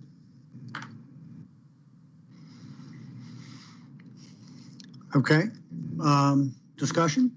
Member Hamidi. Mr. English, can you pop up again? The revised finding, the word likely is meant to modify all three, correct? It's meant to modify, let me go back to the finding. It's meant to modify self-induced pressure, it's meant to modify planned continuation bias, and meant to modify lack of an alternative plan. So I think that staff is just trying to keep it so likely is on self-induced pressure and on planned continuation bias. Is that correct? Yes, ma'am. You said the revised finding. I think you mean the finding as proposed, since the revision did not pass. So the finding as proposed. I'm sorry. Yes. Right. Yeah. So the finding as proposed likely modifies all those phrases. If we go to the probable cause and we do not allow likely to modify all those phrases, we've increased the confidence on these without supporting finding or analysis on planned continuation bias, for example. If we don't let likely modify planned continuation bias, we've kind of jumped a level, I think. But Mr. English, likely was in the finding as originally proposed. It is not in the probable cause as originally proposed. So your argument doesn't square. I think we think probable covers that, but the chairman is trying to weigh in on that, I believe. Yeah, thank you. I think perhaps one way to deal with this would be, so they should be parallel. Whatever was in the finding should transfer over to the probable cause. And it's no longer a proposed finding. It is the finding that the board adopted. So we could make it parallel so they're the same by saying contributing to the accident was likely the pilot's self-induced pressure, his planned continuation bias, which adversely affect his decision making. But then that modifies Island Express helicopters' inadequate review and oversight of the safety management system. And I don't think we're in a position of wanting to modify that. What we're talking about here is modifying the self-induced pressure, the lack of an alternative plan, which by the way is not in the PC, and his planned continuation bias. So, but well, yeah, I was just trying to clarify that too. So would we, yeah, like you said, would we put contributing to the accident was likely, but we are using probable cause here, right? So do we really need to use likely? So I mean, I may be overplaying my cards here. I don't know if the staff would like that in there, or would we just leave it the way it is? That's where I'm leaning at this point. I mean, you're right, probable cause and likely. I mean, now we're saying it's probably likely. I mean, how many modifiers do we need? Right. So, Member Hamidi.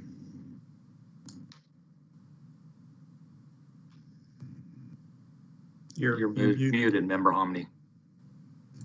Man, I am having a problem with that mute button today, but I would just like to remind my colleagues that we've had many discussions about the word likely and probable causes, including on the New Hampshire crash where we inserted the word likely, and everyone supported that, even in the midst of the discussion of a probable cause. So I do support the amendment, but I just thought I'd point that out. Well, it is true. We do debate literally that word likely many times. Member Chapman, did you run these possible amendments by staff? They were shared yesterday, but with the term possible, not the term likely. Yeah. And did you specifically share it with the staff and say, what are your thoughts on this? I certainly invited comment. There were no comments. Okay, thank you. So where are we? Is there about a friendly amendment? You have a friendly amendment? Please go ahead. Well, with all this, and I understand what Member Chapman's talking about and what Member Hamidi brought up, which is so true. We've been back and forth with this. Since we had it in the finding, would you like that last sentence? I propose a friendly amendment of contributing to the accident was likely the pilot's self-induced pressure and planned continuation bias, which adversely affected his decision-making, comma, review and oversight of its safety management processes. Yes, I had thought, I think I may have mentioned that earlier. However, pilot expresses inadequate crew, inadequate review and oversight. Does that modify that down?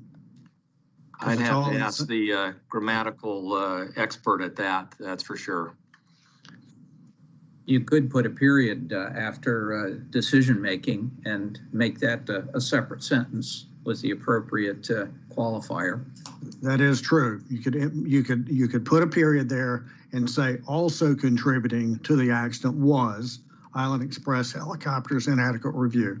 We could do that, and then by doing that, by saying contributing to the accident was likely the pilot's self-induced pressure and planned continuation bias, which adversely affected his decision-making, period.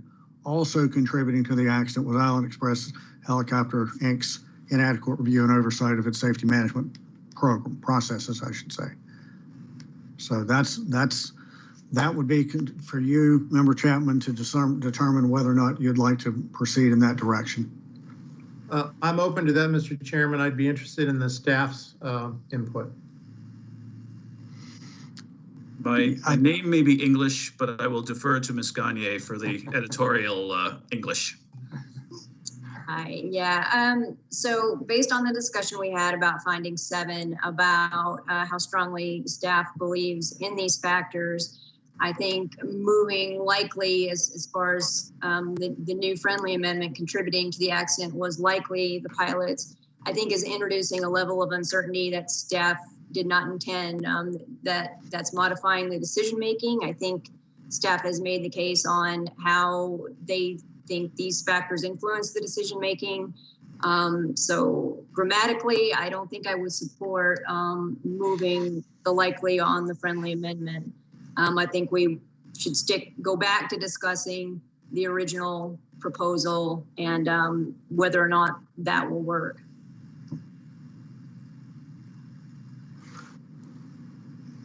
Kathy, your recommendation was going back to the original motion that Member Chapman had offered? Correct. Where he had offered contributing to the accident was the pilot's likely self-induced pressure and his planned continuation and bias. I think the other friendly amendment strayed us even further from the meaning we were intending. So I think maybe let's go back to Chapman's proposal. Okay. I mean, all right. Well, Member Chapman, it's back to you, sir.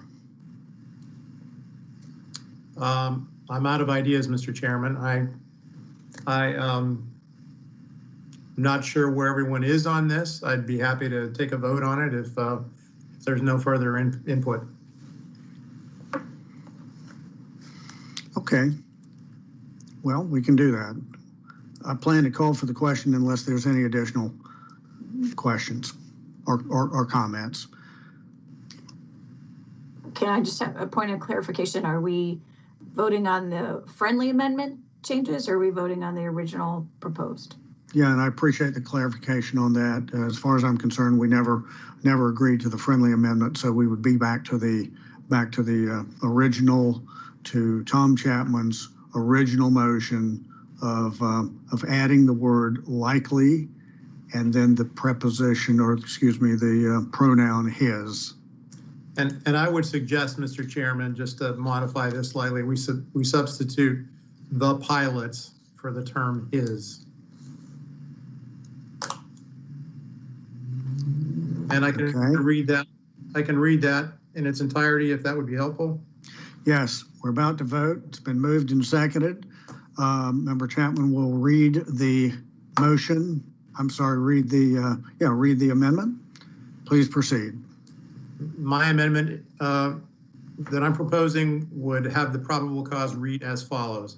The National Transportation Safety Board determines that the probable cause of this accident was the pilot's decision to continue flight under visual flight rules into instrument meteorological conditions, which resulted in the pilot's spatial disorientation and loss of control. Contributing to the accident was the pilot's likely self-induced pressure and the pilot's planned continuation bias, which adversely affected his decision-making, and Island Express Helicopter's inadequate review and oversight of its safety management processes. Okay, it's been moved and seconded. I do want to go back to this one point. In finding 7, we had the word likely. Likely was modifying self-induced pressure, and it was modifying planned continuation bias. In this particular case, it has not modified planned continuation bias. Mr. Chairman, I would just point out it also modifies lack of an alternative plan, and there's no reference to alternative plan in the probable cause. I don't think they reflect each other even without my amendment. Okay. Minute break to look at the proposed modification of likely the pilot's self-induced pressure and plan continuation bias, because I don't see the word likely as actually modifying decision-making, but. Yeah, absolutely. I think that's a great idea, and we will do that. We're going to give staff until 1:15, which would be 12 minutes from now. So we're going to take a break, and we are cameras and microphones off. We are in recess.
Okay, we are back in session. And would surely love to hear what staff's got to say.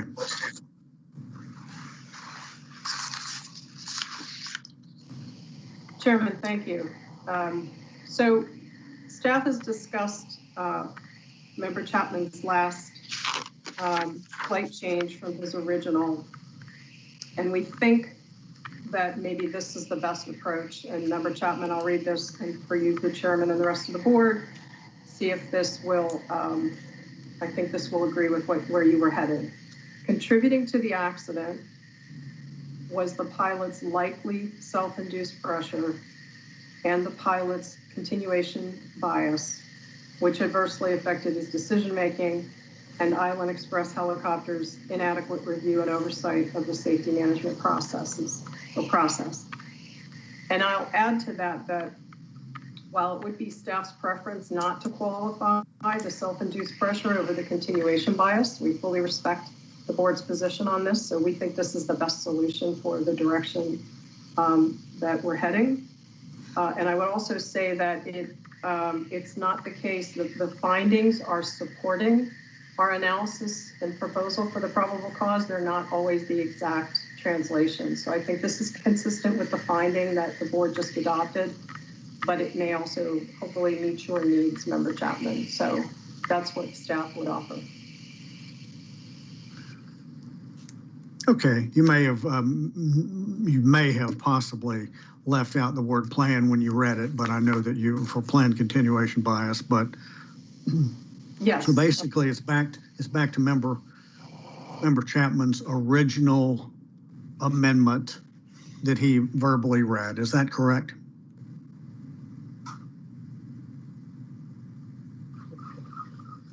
Yes, I believe that's the case, but we might ask Member Chapman to read it again because his original amendment used the word possible, but I think his verbal amendment was to insert likely instead of possible. That's correct. Go ahead, Member Chapman, please. That's correct, Mr. Chairman. And I think what I heard was the amendment as I read it verbally, but I'm happy to read it again. Yes, and would it strike his, is that correct? I had suggested that, but I'm agnostic on that and would defer to staff. Staff would support that.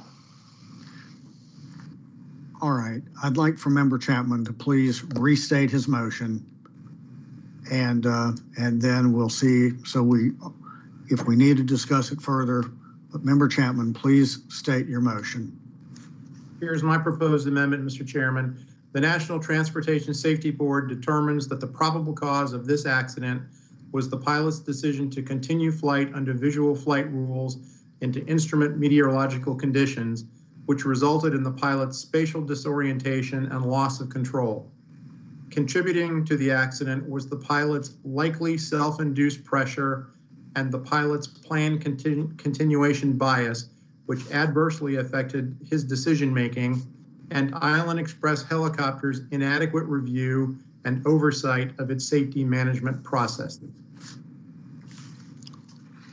All righty, and I think you read over Island Express Helicopter Inc.'s inadequate review, but that's what you want, I think. Yes, correct. All right, it's been moved.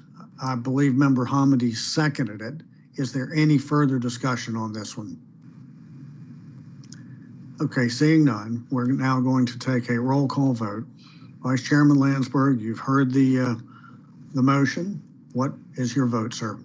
I have, Mr. Chairman, and I vote aye to support the amendment. Thank you very much. Vice Chairman votes aye. Member Hamidi. Aye. Member Hamidi votes aye. Member Graham. I vote aye. Member Graham votes aye. Member Chapman. Aye. Member Chapman votes aye. The chairman votes aye. The motion has been passed unanimously. The probable cause has been adopted. Mr. Curtis, if you'll please read the proposed recommendations. Certainly, Chairman.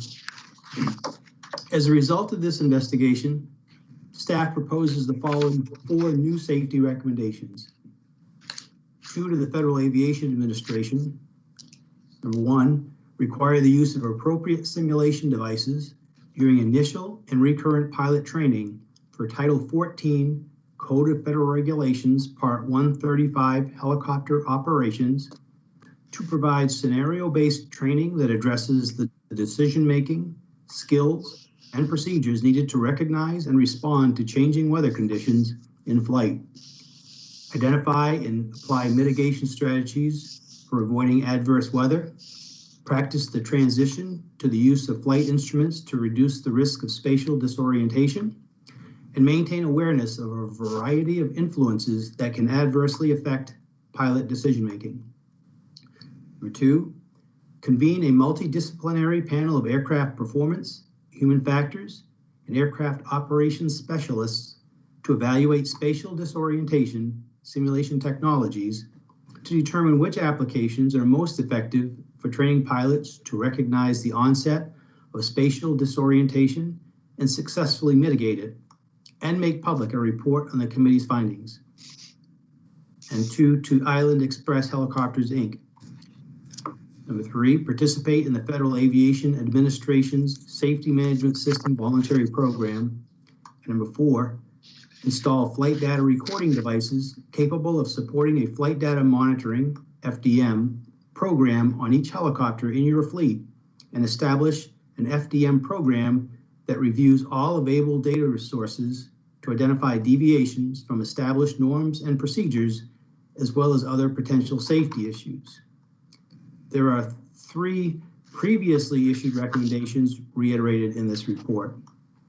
2, to the Federal Aviation Administration, A1635, which reads, after the action and safety recommendation A1634 is completed, require all 14 Code of Federal Regulations, Part 135 operators to establish a structured flight data monitoring program that reviews all available data sources to identify deviations from established norms and procedures and other potential safety issues. And A1636, require all 14 Code of Federal Regulations, Part 135 operators to establish safety management system programs.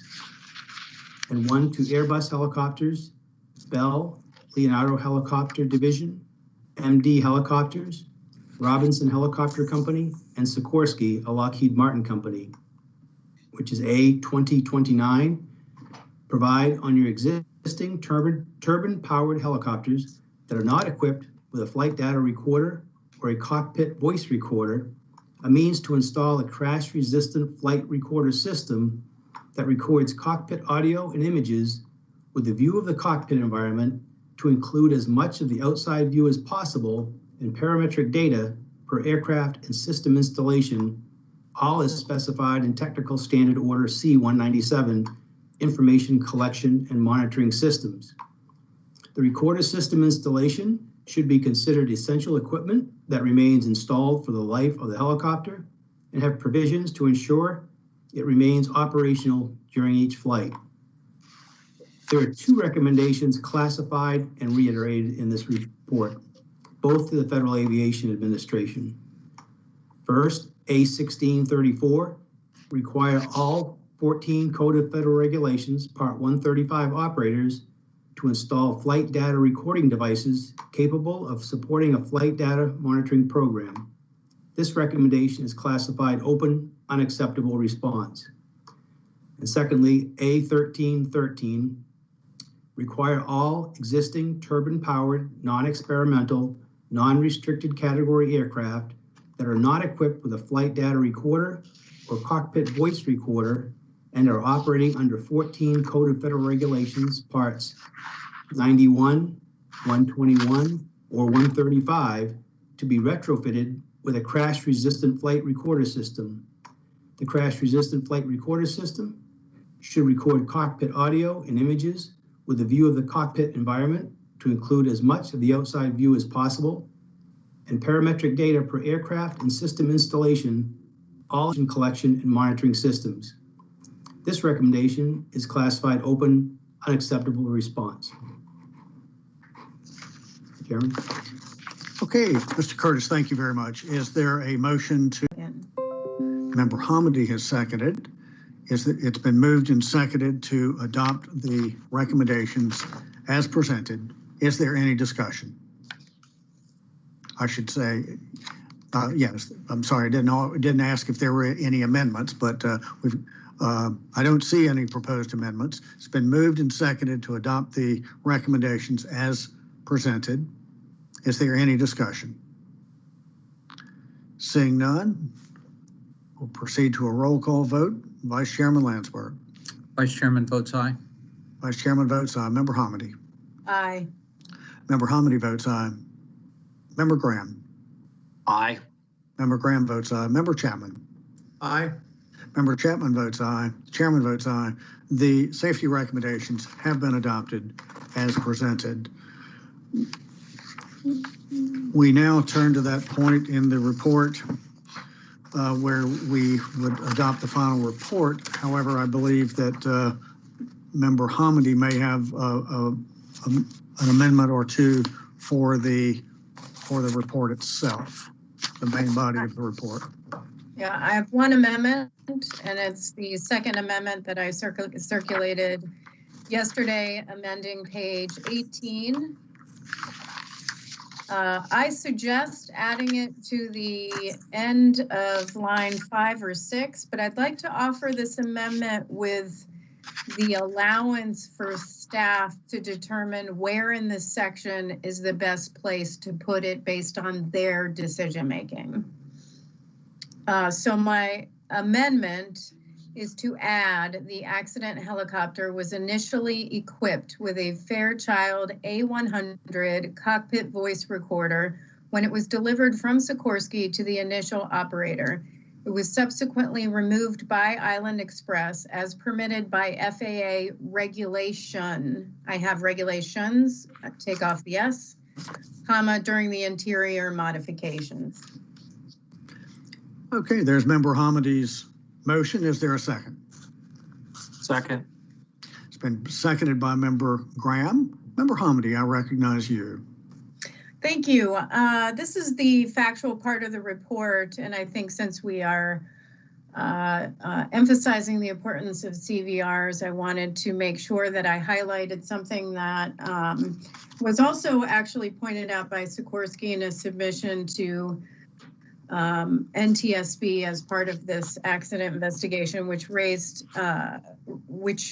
notified us that the accident helicopter had been initially manufactured with the cockpit voice recorder inside, but that had been removed by Island Express when they modified the helicopter to accommodate more passengers. You're on mute. Any comments, questions, discussion from the board before we turn to staff's comments?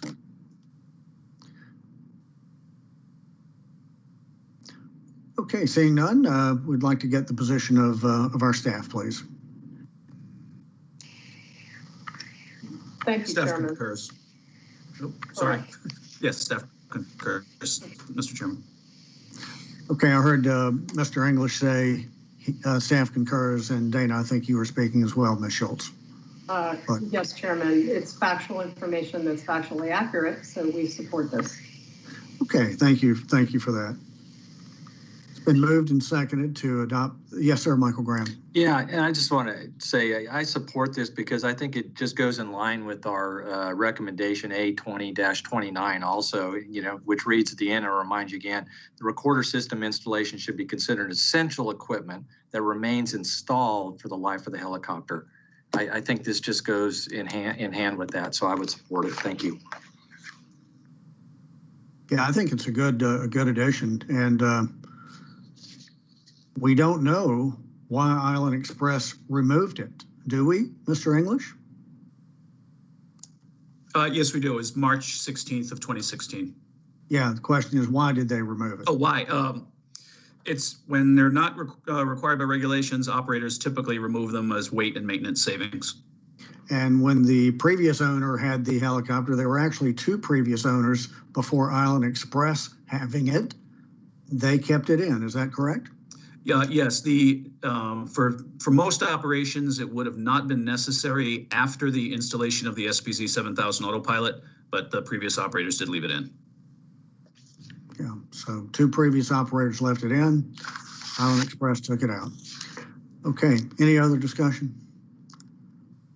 Thank you. It's been moved and seconded to adopt Member Hamondy's language, addition to the language in the report to be inserted at the appropriate place in the report.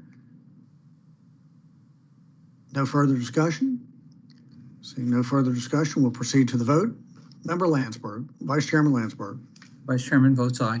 Vice Chairman Landsberg votes aye. Member Hamondy. Aye.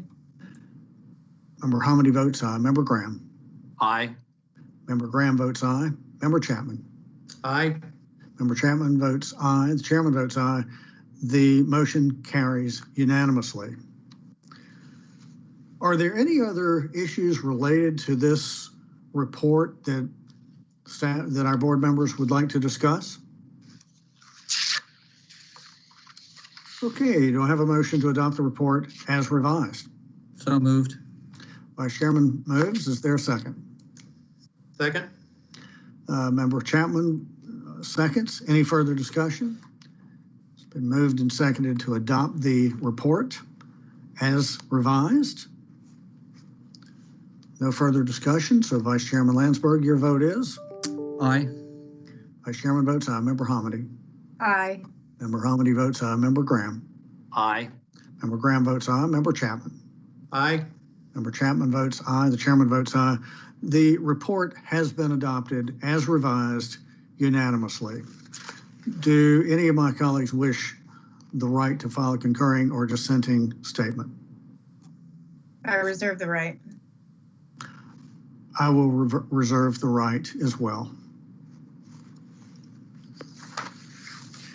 As we prepare to wrap up the meeting, those participating in the board meeting may feel free to turn off their cameras and mics.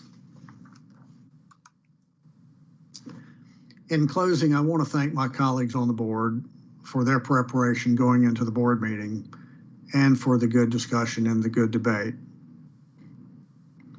My special thanks to Member Hamondy, who is the board member on scene, and to Member Chapman, who as a new board member at the time he launched to this accident in his training capacity. Thanks to the investigative staff of the Office of Aviation Safety, as well as that of the Office of Research of Engineering. But I always say that nothing at the board gets done with just one person. It truly is a group effort and a sincere effort, a sincere thank you, not only to those who worked on the investigation, but to the program and the support staff members, and certainly to those who worked on the report, program and staff who helped bring this board meeting together, and to our IT staff and managing director staff and AD staff to pull it all together for a board meeting. The recommendations that we issued today, the newly issued recommendations, if acted upon, will strengthen aeronautical decision-making skills related to weather for Part 135 helicopter pilots, and it would result in research on spatial disorientation simulator training devices. The recommendations that we reiterated and those that we reclassified and reiterated, if acted upon, would result in safety management systems and flight data monitoring throughout the Part 135 aviation community, including installation of devices that would make flight data monitoring programs possible. And they would also result, these recommendations would also result in crash-hardened recorders with inward and outward-facing image recorders on board most flights, including on-demand Part 135 flights.